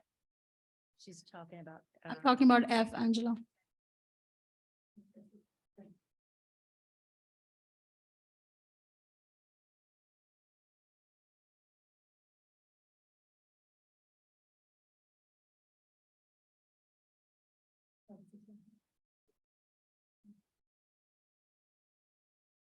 So my point is there are 4 names. There's information for 2 of them, and there's information pending for the other 2. But we are approving 4 of them with only half the information. Or at least we are seeking to approve. Yeah, 4. so the reappointment is at their current, so if you reappoint them, it's at their current salaries. Those salaries cannot be increased unless the executive county superintendent reviews and approves it. You get the letter back. There's actually a cost out sheet that goes to the executive county superintendent. So what'll happen is let's hypothetically say that the executive county superintendent says those raises are too big. We're not going to agree to that. The 2 employees will remain at their current rate. Whatever they're making for the 22-23 year, that will continue until you get the executive county superintendent approval. This is a yearly process for positions of assistant superintendent and BAs have to have their contracts reviewed every year and approved by the executive county superintendent. It can take some time. It's not something that happens immediately. It's whenever, they have the time to look at it. So What's the cutoff for that process to be done this year? So employees, non-tenured, they have until May 15th to be notified if they're not being renewed. And the only person who can make that determination is the superintendent. So this is her recommendation to reappoint them. But the salary ultimately, whatever the board decides to give as a salary, you can't even, the board can have a discussion about where you want the salary to go. Once you do that, you put it in the contract, it goes down to the executive county superintendent. There's a likelihood you probably, you don't have a July meeting. So there might be, you might not even be able to approve it until your August meeting. Because even if you send it down, let's say at your next board meeting, you discuss where you want to go salary wise at your June 5th meeting, that would have to be in a contract and mailed down to the executive county superintendent. That approval will come back before your next meeting, which isn't until August. So they will, We have a deadline of 15th of May is what I. well, you don't, Dr. Varley has that deadline. Right. Yeah. Okay. One more question on number F, the transfer of personnel. Are we still, we're still talking, right? Yeah. Would like to understand the rationale of having that person split time. We briefly talked about it, but I do want to sort of have the broader conversation. Is really concerned that this is going to impact students at GL as well as CMS. then you have one person. So number Deputy, what P, item are you on? P. P, Oh, okay, I thought you said Sorry, F. She did. I thought you were still on F, thank you. no, moved on. So if you remember in the finance and facilities meetings, when we talked about resignations, and one reason we did not have to eliminate the large number of teaching staff members we thought we were going to is due to the retirements that were happening. I had sent Mr. Nixon and Mr. Kabliska back to the drawing board and said, you know, just as we started out, we said we were going to have to cut this many teachers K to 5, this many staff members K to 5, this many staff members 6 through 12. And they felt with the retirement, they could use one media specialist to travel from CMS to GL and function appropriately at this time. I mean, I get the budget view of it, but I'm just saying from a practical view of, from the person's, you know, perspective of having to travel, from the student's perspective, having somebody in the library, in the media center, actually helping them. So we currently, all of our staff members, media specialists across the board have prep periods, professional development periods, have lunch. And there are people who fill in during that time and they are trained to help. They're not media specialists. They didn't go to college for it, but they know how to help children. I mean, most of them teach research in their classes, so they know how to help students. Right, sorry, Pam, you were next. I just wanted to ask the director of early education, we would still expect them to work with Mountainside, right? That would still be the expectation. Absolutely. Okay, good. Joy, did you have one? Was it Gail? I just had a question to follow up on Dipti. If we do not approve this, then the position will revert to the media specialist at Columbia Middle School, but then the high school will not have a media specialist at all. Yes, the high school will be void of a media specialist. Devoid, excuse me. Thank you, Robert. That was my question. So Joy, was that your question? Okay. But I also just kind of want to look ahead to the future. If we're looking ahead to the future and the referendum that we're looking at to eventually revamp our libraries into media centers, we would then have to hire someone back to make sure We absolutely that we would have all this coverage. Absolutely. The media, and I haven't looked at it. I know Dave and I have talked about this recently. The media centers that were reimagined before I even started here are really STEM labs as well as libraries mixed into. The drawings are amazing, and we would need someone in every building to manage and run and create great STEM projects and STEAM projects in all of our buildings. So without approval, we would be without someone at the high school level. If we find out that the person cannot really fulfill this to what these half-time position each one is working out, next year we could put into the budget to have another media specialist at the high school designated. We could, yes. I mean, it's a potential, yes, Potential. not knowing what the budget looks like next year, I Right. can't say, but I would say we could potentially, yes, do that. I didn't touch it. Just one thing, I guess, for the finance committee in particular, for Joy, and I suppose others, could we not do it this year within this budget, should down the line we get any breakage? Basically, additional money becomes available. It depends on how much money becomes available, but yeah, I mean, if money became available, it would be I do want to keep an eye on the K-5 class sizes, Mhm. but I would say if money became available, yes, and we didn't have large class sizes K-5, I would definitely. So then we could, keep that as something. Yes. Yeah. To review and understand ongoing as part of the And- committee. And to Do you get, think, do you think we'd perhaps be able to hire someone as director of early education for less than what we're paying for assistant superintendent? So there'd be breakage perhaps there. There will be some breakage. I would say it's probably like 25,000. There'll be some Okay. breakage, Okay, thank you. which is not small potatoes. and to Gail's point, while we obviously go through this process, we'll be able to determine based on how the new position works, whether we need to hire somebody. You know, we'll get to see that, get to find that out. Sorry, Tom, go ahead. Is the library not required to have a media specialist? You're required to have one media specialist in the district, Per district? per district, yeah. Wow, okay. And would it degrade the quality of education at CMS or GL in having this shared time arrangement? They don't teach classes. The K to 5, I But felt they're certainly involved in the education of the they're students, involved, right? yes, I mean, yes. so will it degrade the quality of education by doing this? I'm not sure if I can answer that question. I would consider it no. I consider it will be a little painful, yes. Painful for who? I would, probably the people who have to fill in and learn and all those things, I would consider it, yeah, but So you're not sure about the quality effect? Okay.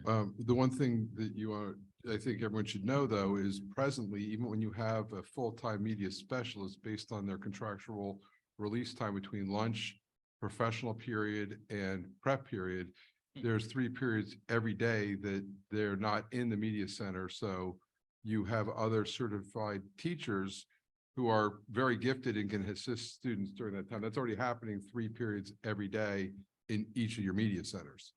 So it's not like you have a full-time library media specialist during every period of every day in those media centers.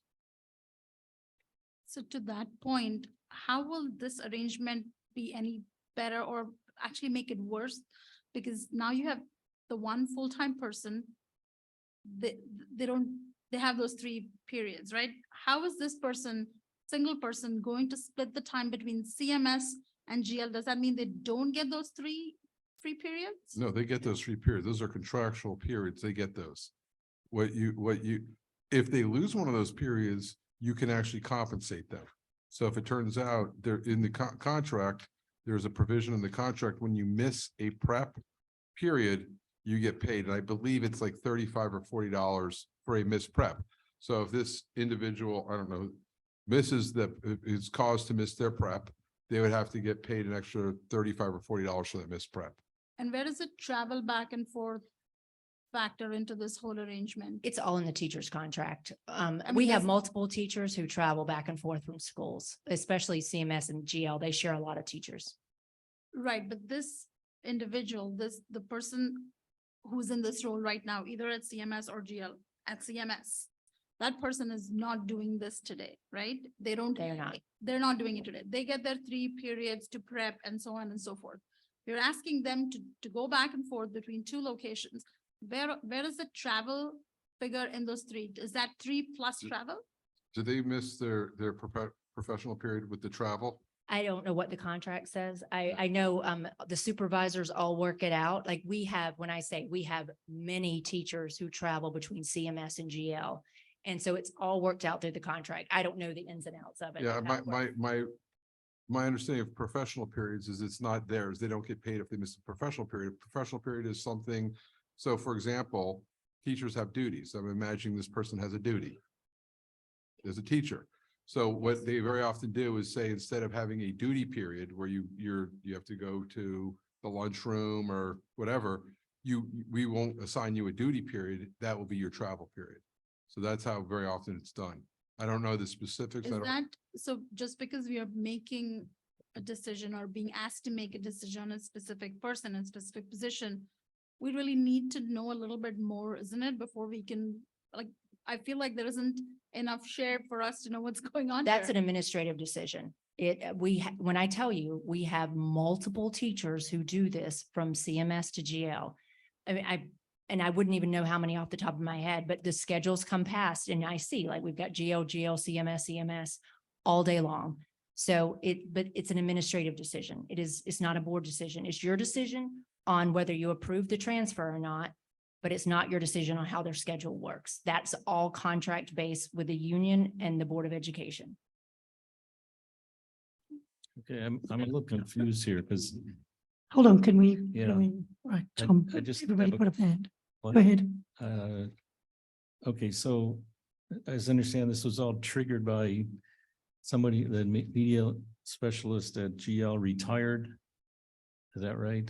Okay, so wouldn't there have been already money in the budget to pay that person? No, it was No? pulled out. Remember, we had a $1.5 million gap. Yeah. It was pulled out of that. It saved other staff members who would have lost their jobs.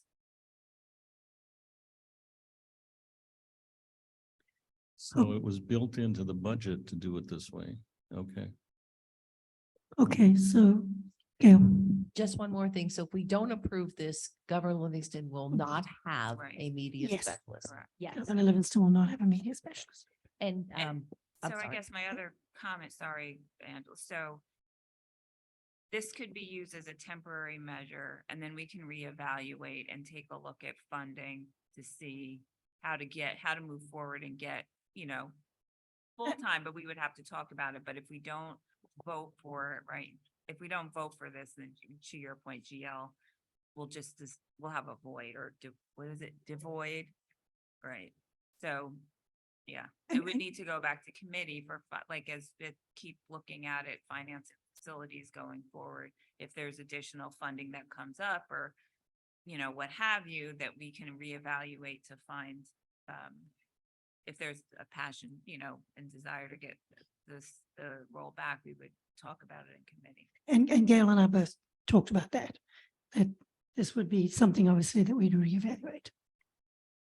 Okay, so we're ready for roll call. Wait, I just have one more. Okay. thing. We are now restructuring a lot of our district.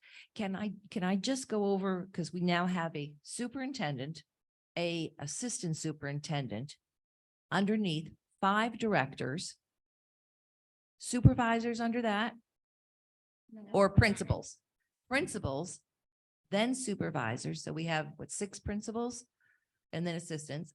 And then we have how many supervisors?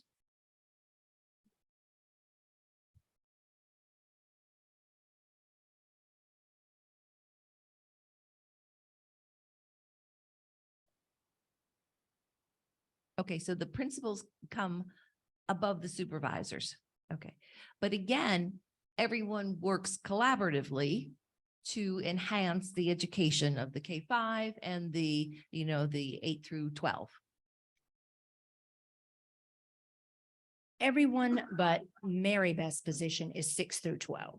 They do align and they articulate, but other than the assistant superintendent of elementary, which would then be the director of elementary, is 6 through 12.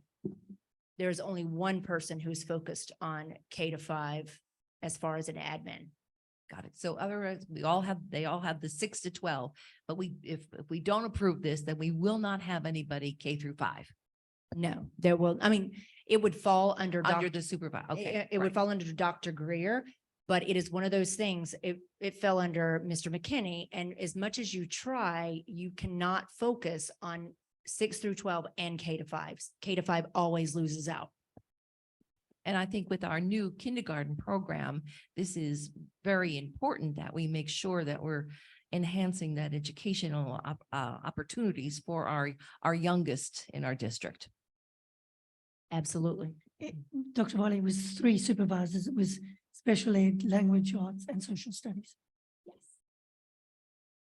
That was the 3 supervisor positions. I'm hungry. Okay, if we've got no more questions, I'd like to take a roll call, please. Personnel items A through Z. Ms. Bradford, Yes to all. Mr. Chanchuli. Yes to all. Dr. Forger, Okay, A and B, yes. On C, no. D, yes. E, yes. F, abstain. G, H, I, J, K, L, M, yes. N is no, as I think that will degrade the quality of education. And the rest are yes.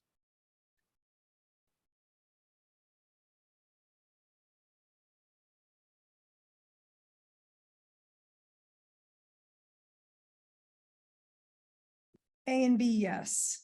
D and E, yes. G through M, yes. O through Z, yes. C, no, N, no, and abstain from F. Yes. Thank You you. know, just so that, Tom, N is I- withholding payment. I was gonna say, I Yeah. think you're Think you- looking at the older And was version of the transfer agenda. of personnel, right? Now, No. you need to look Yeah, at the blue. most up-to-date Tom, agenda. I The think blue you're, pages. Look at the blue. Transfer personnel is P. That's P. He is no then. N is yes. Thank you.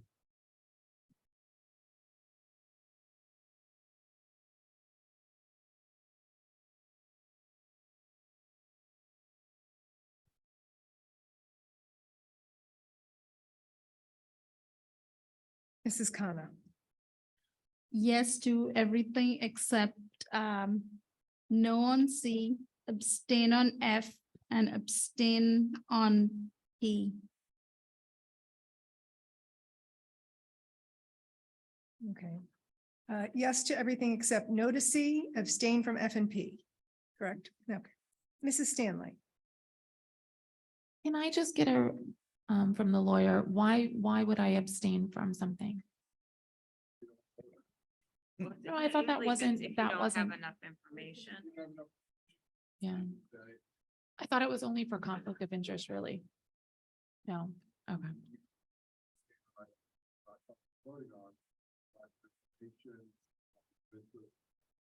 You can abstain if you don't feel you have enough information. That's an Yeah. appropriate way to abstain. Okay. I'm going to say yes for everything except for I'm gonna abstain on K. Mrs. Young. Yes. Mrs. Penna. Yes. Motion's passed. Okay, business. I need a motion to approve resolutions A through K. Do I have a motion? So move. Do I have a second? Second. Discussion. Can we get a better understanding of item G, the award for E-rate technology support services? Greer? We just so happen to have, Dr. Greer. So let me start off first, and then we do have Mr. Scarra here, who has kindly shared that he can jump in as well. And so what E-rate is, it's a federal program. So if you ever look at your cell phone bills or any of those pieces, a certain amount of money goes to the federal government and then comes back to districts that apply. And there are different thresholds for how it's awarded based on the number of students on free and reduced lunch. So what we have received is 40%, right? There are different thresholds. 20%, 40%, 50%, 60%. And so we're able to put this money towards some of the pieces that we have to expand broadband to help with switches for all of those pieces. So we have applied for this funding. We've received 40% to put towards all of these pieces. Mr. Scarra, I'll look to you to see if I've missed anything. I mean, we can go in detail if you'd like on each of these items, but that's what E-rate is overall. So the way I should be reading this is the 188,152.74. That is the amount of funding after. No, that's enough. So we will pay this after the funding has been factored in, right?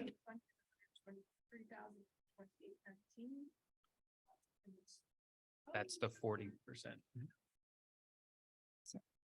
So the E-rate funding is $123,428.19. The overall expenditure was $311,000 without the 40% funding. Okay, got it. Got it. And this is, so we're doing all of these things, Dr. Greer. I remember, I think some months ago, we started the audit process. Has this kind of come as one of the outcomes of the audit process, or This is a typical process for E-rate that happens annually when we apply for it. So this was not factored into the audit that we're currently going under. Mr. Scarra, I don't believe you had any conversations with our auditors about E-rate up to this point? Not at that time. So it's something that we can look at moving forward as well if there are efficiencies with other pieces, but this is what we get for our E-rate funding. And when can the board expect to see the outputs of the audit? So the report is being finalized now. There has been a lot of work on in a very short amount of time with this audit that has happened. We have already seen some great savings already in types of Chromebooks and the ways that the savings that we have there with negotiations and all of these different pieces. There are some already savings that we have and more that we're looking for. So that report is being compiled. It should be soon, but unfortunately, I can't give you an exact date right now as we're still engaging, looking at everything. One of the pieces we did send over was about the amount of resources that we use, electronic resources. So when the pandemic hit, lots of districts started to purchase lots of different electronic things to be able to assist with students. And those that were teachers, remember, okay, we're going to use this, we're going to do that. It was brand new to everyone. So the audit is helping us look in a very strategic way about all of the pieces that we have in our district, the tools at our disposal. I get that, which is why that was my question as to, is this recommendation coming after the audit have, provided their report or This is a not yet? separate piece, and this is more about, and correct me if I'm wrong, Mr. Scour, this is like hardware type pieces that we're working on, switches, networks, all of that. So it's separate from the full audit. I get that, but my understanding was that the audit was also looking at all of these components. So what I'm, trying to say here is that it would help if we can understand what is the output of that audit and how does, this figure in that, as in they've looked at it, they've made a recommendation. I just like to understand that. So it's still ongoing. So the output, I'm unable to answer that question at this time because we're still going through the audit process itself. We are putting the final recommendations will come to us with a strategic plan, sort of looking at those pieces, but I'm unable to answer the question that you've asked at this time. Okay.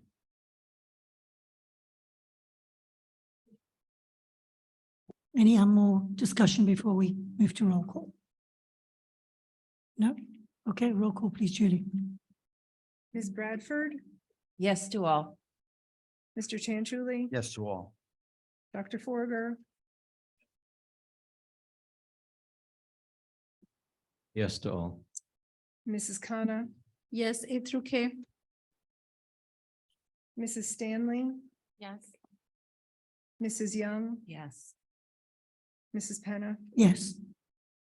Okay, moving on to finance. I need a motion to approve resolution A3D. All board members, do I have a motion? So moved. I did the bills this month. Thank you, Alicia, again. Can I have a second, please? Second. Is there any discussion? Roll call, please, Julie. Ms. Bradford, Yes. Mr. Chanchuli, Yes. Dr. Forger, Yes to all except for check number 208-101. I'm sorry, say it one more time. Check number 208-101. 208-101. Yes. Okay.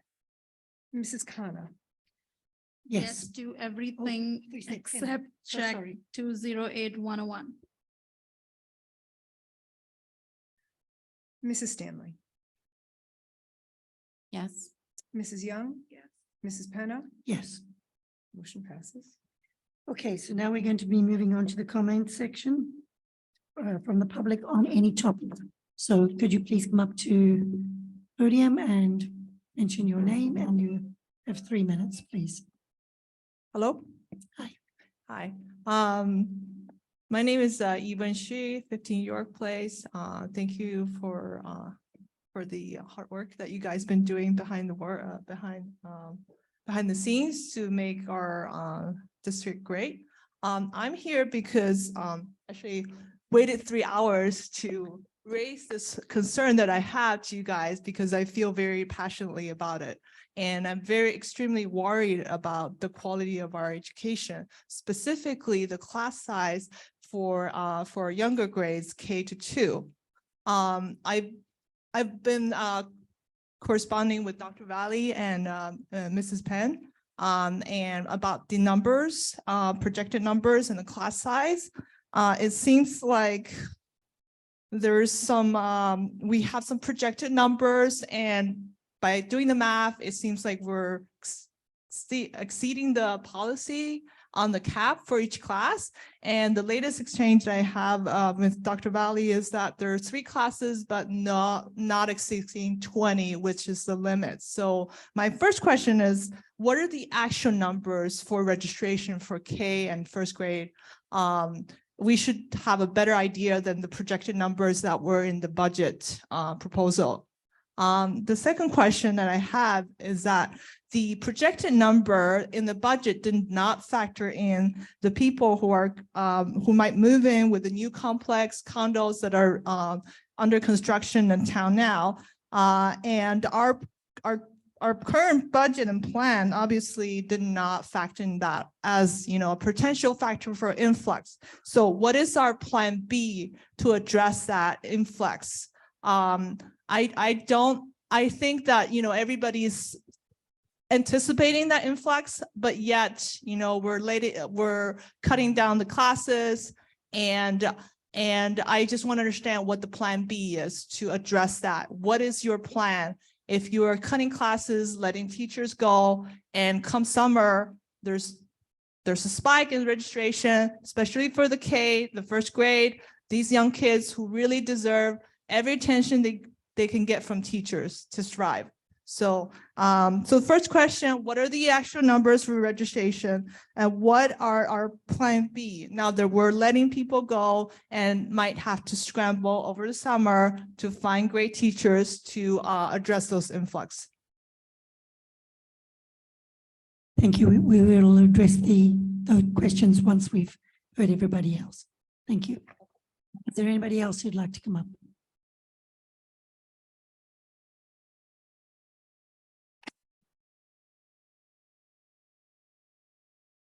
Hi, I'm Karin Sicoli. I have 2 kids, one in middle school and one in high school, and we're at 49 Clyde Place.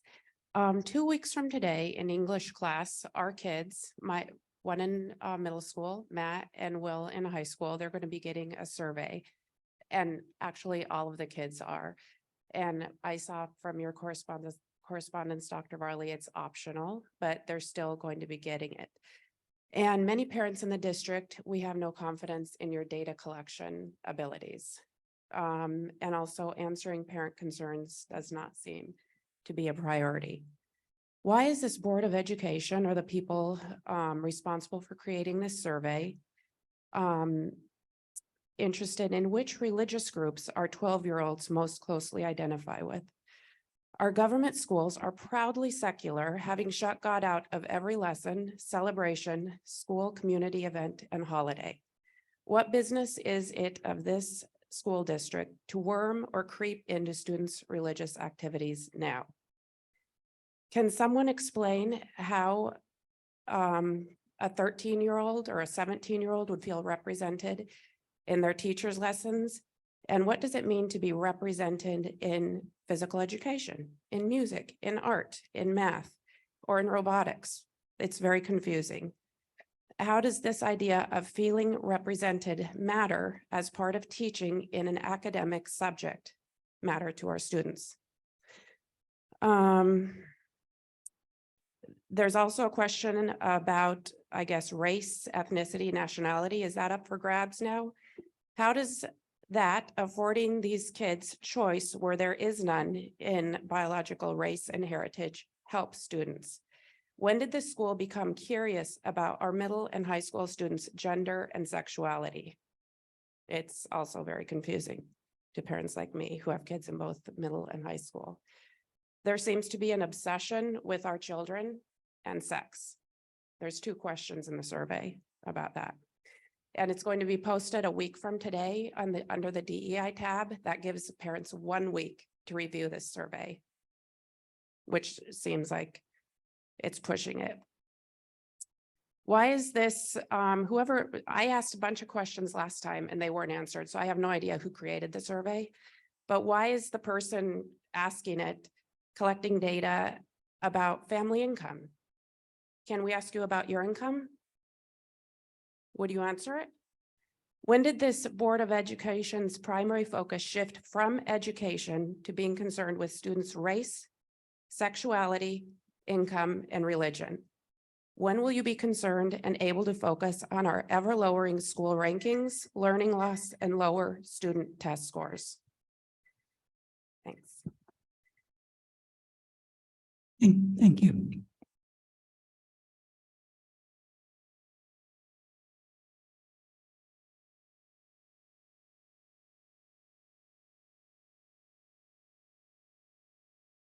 Natasha Jolly, 60 Orion Road.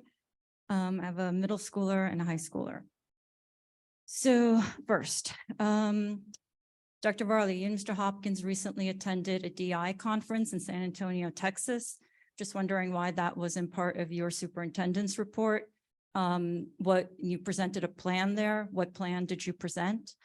And what exactly was the benefit to Berkeley Heights, and how much did the actual trip cost the taxpayers? Mr. Hopkins also recently, I guess under your administration, cut language classes, the honors classes for incoming eighth graders due to low enrollment and staffing issues. And sounds oddly familiar because about a year ago, that was the exact same rationale that was given for cutting the entire French program. The numbers were never presented last year, and they were never presented this year to support this. So maybe they exist this time, but none of the analysis has been provided. So you also have a teacher that's retiring, and this particular teacher was stretched super thin, and I think was one of those teachers that was traveling between schools. So what is really shocking to me is that the director of world languages does actually nothing to support this program and did not anticipate that this teacher would retire. And I'm questioning your leadership here because all we're doing is cutting, our foreign language is no longer important. We have the highest cost per student of any of the surrounding district, yet we continue to cut classes and lose quality teachers. You also mentioned today that, Mr. Nixon had, as one of his cost-saving measures that he came back to you with was to allow this, the media specialist to travel back and forth. If I recall, Mr. Nixon came up with over 500K in savings, and that was an answer to your 350K budget cut to restructure the supervisors and the directors. So with 500K in savings that was proposed, you still cut the supervisors. So I'm curious how many of his, recommendations did you actually take? I'm also curious to know, did you know about the resignations before the budget was finalized? So right now we're hearing like, oh, that was factored into the budget, but we're only learning about these resignations today. So did you have all of the resignations in hand when the budget was approved? Because if you didn't, then the $25,000 difference between director and assistant superintendent was not part of the budget and can be seen as excess.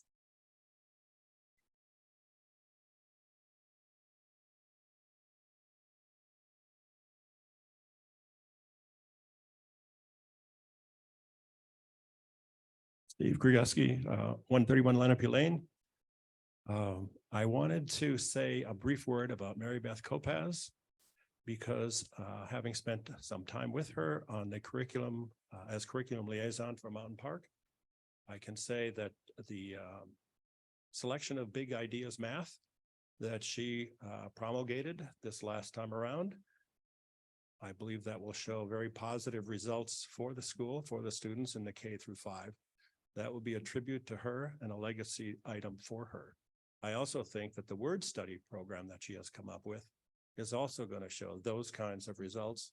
I think it's important to remember that's the type of thing that really makes for good schools. She is going to be a loss. Now, the other thing that I just witnessed tonight, and I want to give you a little thought experiment. So one of your goals is to be a more cohesive board. And so as a thought experiment, I would say, Dr. Forager had suggested splitting something. And as a thought experiment, if you had gone ahead and split it, would the results be any different? Instead, there was a large argument that seemed to occur, which created some divisiveness.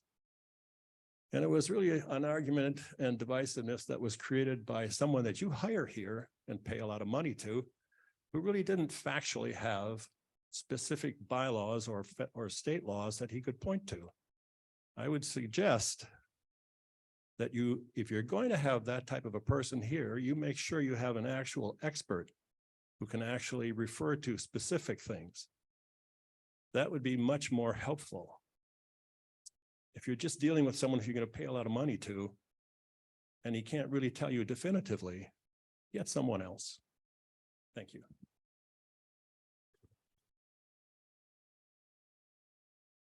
Thank you. If there are no more comments, we'll close the public comment section. Dr. Varley, were there any questions that you could answer, please? There's some that I can address. So enrollment, I don't, of course, have off the top of my head. I will say that Ms. Lopez keeps a daily eye on the especially K-2 class sizes. That's where we're seeing the biggest increase. And right now, we do not have any class sizes over 20 K-2.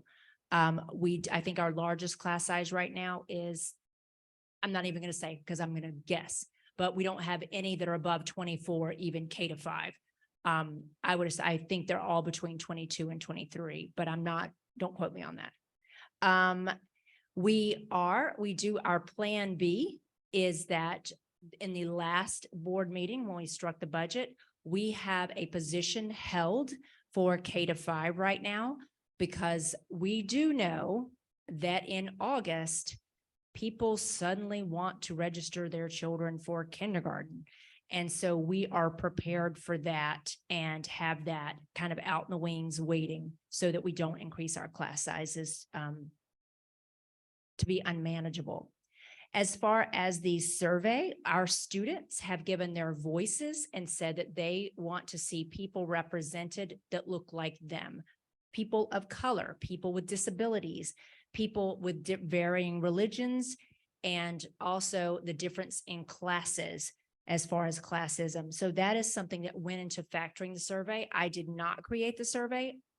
Dr. Greer, myself, members of the Board of Education, the PTO, everyone has looked at the survey. We have sent it now to our attorney for them to review, to get back to us to make sure that it is solid.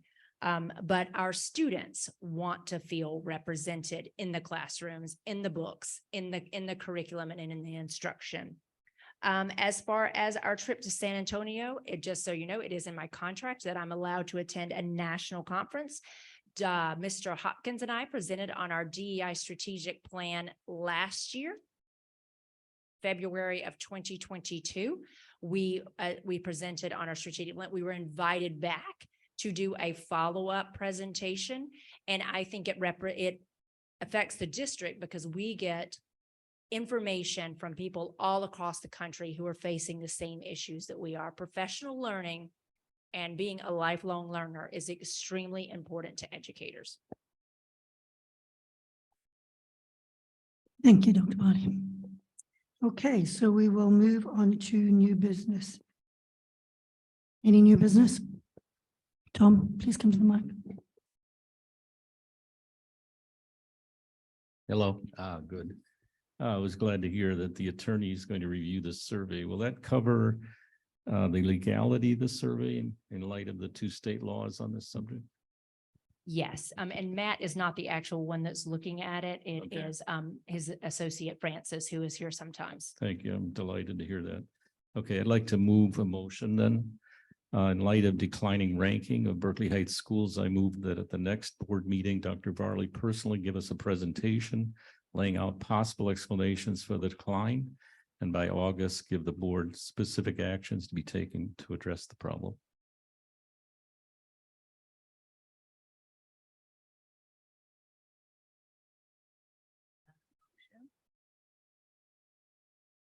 Do we have a second? Second. Can you restate that? I was going to say, I'm a little unsure about what you're asking. Restate that. Should I read again slower? In light of declining ranking of Berkeley Heights schools, I move that at the next board meeting, Dr. Varley personally give us a presentation laying out possible explanations for the decline, and by August, give the board specific actions to be taken to address the problem. Okay, we had a second, right? Yep. Okay, so now we need to take a roll call. Discussion. Oh, discussion, sure. So what ranking are you talking about? Because depending if it's US News and World Report or whatever ranking it is, there's different criteria for that. And sometimes I think the school districts participate in some of the criteria, not in all the criteria. So which specific ranking are you referring to? I don't have specific ones. You can pick what you like. I think it would be beneficial if you had something specific, and then we could find out, you know, what the criteria was for that ranking. And I agree, if you're asking Dr. Varley to come up with information, she needs to have the right criteria.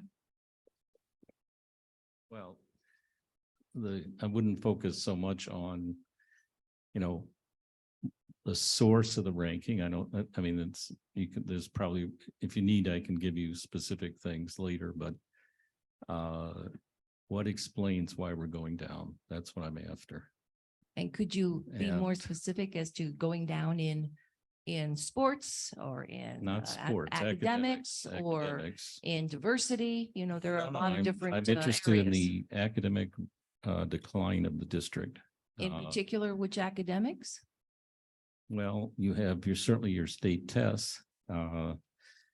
We have problems with not so many students being proficient or advanced proficient. I think we're around half proficient or advanced proficient in math. And I think we're around that in English. You can go back to the December presentation on state test scores. I just like to know what's going on. So the state testing is taking place now, right now. No, there So was- you're there were- asking there for were a tests- update on that? They were testing. Yes, well, there was testing last June. We got a report in December. There will be more testing coming. But I don't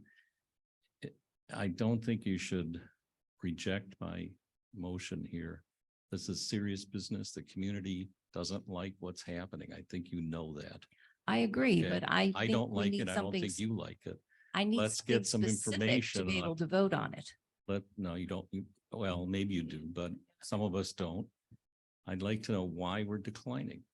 That's all. Dr. Varley, aren't you Okay. doing a presentation when you get the test results at some point?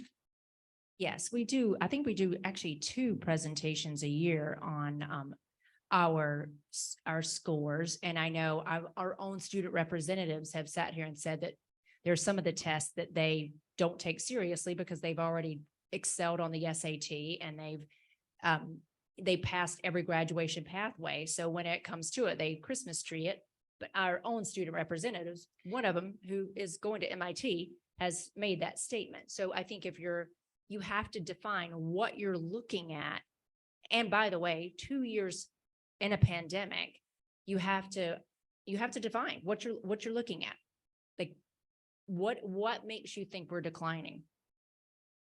When is that presentation? When does that happen? We had one in the fall. I can't remember. I think it was October. And then I think we had one in December. So we've got another one coming up in December? We have to wait till the scores come back. We will do once we get the AP scores and all those things. And that's something we excel in. Our AP scores are off the charts.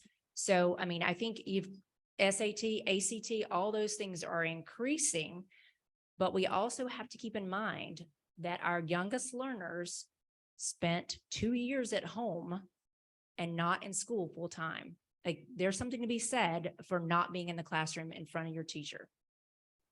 So I think I know what, Tom, you're talking about something that I think came from the DOE. I'll find the link and send it to you. It was more about the GL ranking, not so much the elementary school rankings. And everybody went through the same pandemic. But when we see our high school ranking go down, worse compared to our neighboring districts. That's the concern that he's raising. So I get what you're saying. And I think I have the link. I'll share that. It did come from the DOE and it did show that GL went down. And we are trying to figure out why. What do we need to do better as we think about, how we are taking our district resources and putting them to the maximum use for our students. So you're asking, what did the DOD use for criteria for that ranking? No, I'm not asking that. I looked at the survey. I don't know the one, does the school actually provide any kind of information to the DOE when they publish such a thing? So it's our school performance reports that get uploaded to the state. We just give them a narrative as far as like, we're a district of 2,500 students, blah, blah. They upload all that information, but GL's rankings are solely based on the GPA, the 11th grade test, as well as the Algebra 1 test, which our students take in 8th grade. So it does not count toward the GL scores. And that seems to always get lost in translation. If we moved Algebra 1 to 9th grade, our GL scores would increase in math. But because they're 8th grade scores, they get counted at the middle school. So I want to know, if we knew we were bringing this here tonight, why did we not come and provide information to board members prior to the meeting? Yeah. Which Dr. Forger is on the curriculum committee, which we definitely had a great long meeting last time. And you could always come to the chair of the curriculum and ask them to look into this. I do think that we should change the name of curriculum to curriculum and student achievement, which is what I brought up last year in December. So I know that's still on my back burner, but I would have loved some more information because I can't really make a vote today on anything because I don't have any information on this. Tom, did you reach out to the administration with any of these questions prior to this? No, I have not. Okay, so it would be helpful that if you are planning to have this discussion so that the administration can get their numbers, so that we can have a better discussion No, to bring that to committee. The intent of the motion is to get a report from the superintendent. What's the explanation? And for the decline, I said in light of the declining ranking of the Berkeley Heights schools, I think I'd like to get an explanation of what's going on. If she doesn't want to do it, then I can't force her to do it, but maybe the board could agree with me and we can get a report and we can get some idea by August. Excuse me, but it is, I have the floor, and if you have a question, you should direct it to the chair. Thank you. Okay, did we have we had a motion, did we have a motion to table it, right? We did have a second. Right. So let's do a roll. Hold on. So we're still having a discussion. So really, it's really, the request is to me, it's just a update based on the most current data. Right, but, right. So we need to define what it is and then make sure that we have the most up-to-date data so that we could even make a comparison. I understand wanting an update. It's just a matter of making sure we have clear criteria of what we're looking for, and we have the right data to be able to present. She has the right, or the administration, I can't even talk. Administration team has the right data pulled together to be able to show an accurate comparison, but if you want to base it on the ranking that came from the Department of Ed, that's fine with me. All right, so we had a motion to table. We had a second. Can we have a roll call, please? Can I say something? it was not table. There was no table. It's not a table. Let's. Okay. Wait, move. excuse me. Still have discussion. I'm over here. The thing that sticks with me most is what Gail said. We need criteria. You can say, well, I don't know which survey, this survey or that survey. That's not what it's about, is the name of the survey. You have to peel back the layers. empirically, what's the criteria that's included in each of these surveys? And it sounds, based on what Dipti said, you sort of did have a source, if she's correct, or at least she did. And none of us have it, or we're given it before the meeting. And if you want this to be a productive time to spend, and if you really want answers, come with information so you can get information. There's nothing to vote on. I mean, we can vote, but it's basically, what did we decide? Abstain if you don't have enough information. This is abstain. Go on. I am not opposed to finding out where our student achievement is. I think that's very important to have that information. Since our students are testing right now, we will have that information soon. This one survey that came out, again, the criteria, we don't know what it is. And I don't think it would be productive for administration to devote time to looking into that at this point, because I'm assuming that our administration, Dr. Riley, will give us an update on our scores that are being done right now within, well, the scores will come in probably in June or May, maybe. So beginning of the year, we will get an update as to where we are. And I think that, you know, depending on the ranking, things fluctuate all the time. And we have to take a look at that. I don't feel I have enough to be able to vote. As I recall, it was a 25-point drop in the rating of the high school.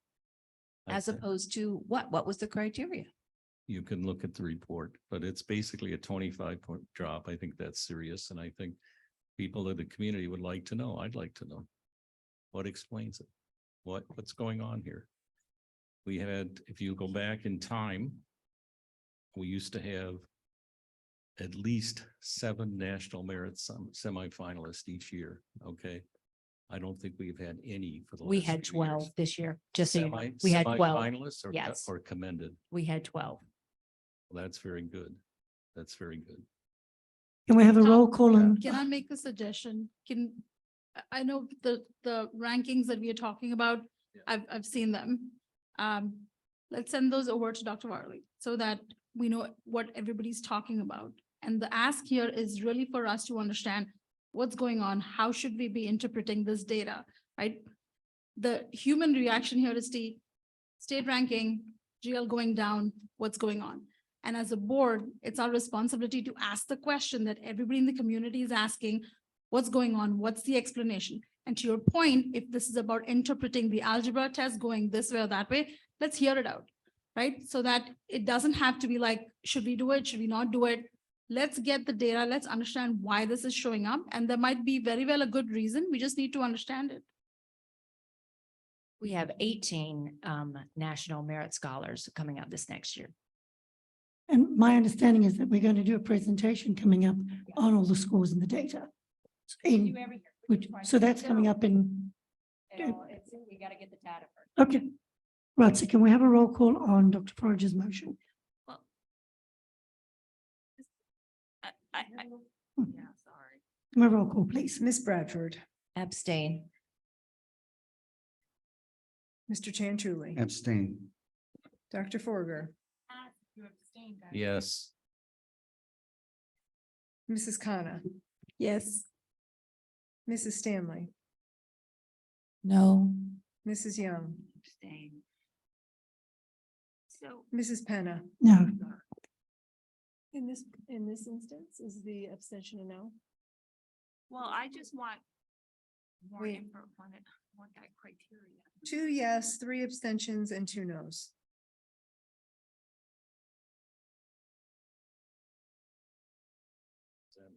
Doesn't pass. Your motion does not pass. However, I think can we share all this info? Can we I would like to see all the information, determine what what we're asking specifically, so that we all know what we're looking at and collectively. And then say, can you infuse, when doing the presentation, can you infuse this and have those Right. discussions? And like my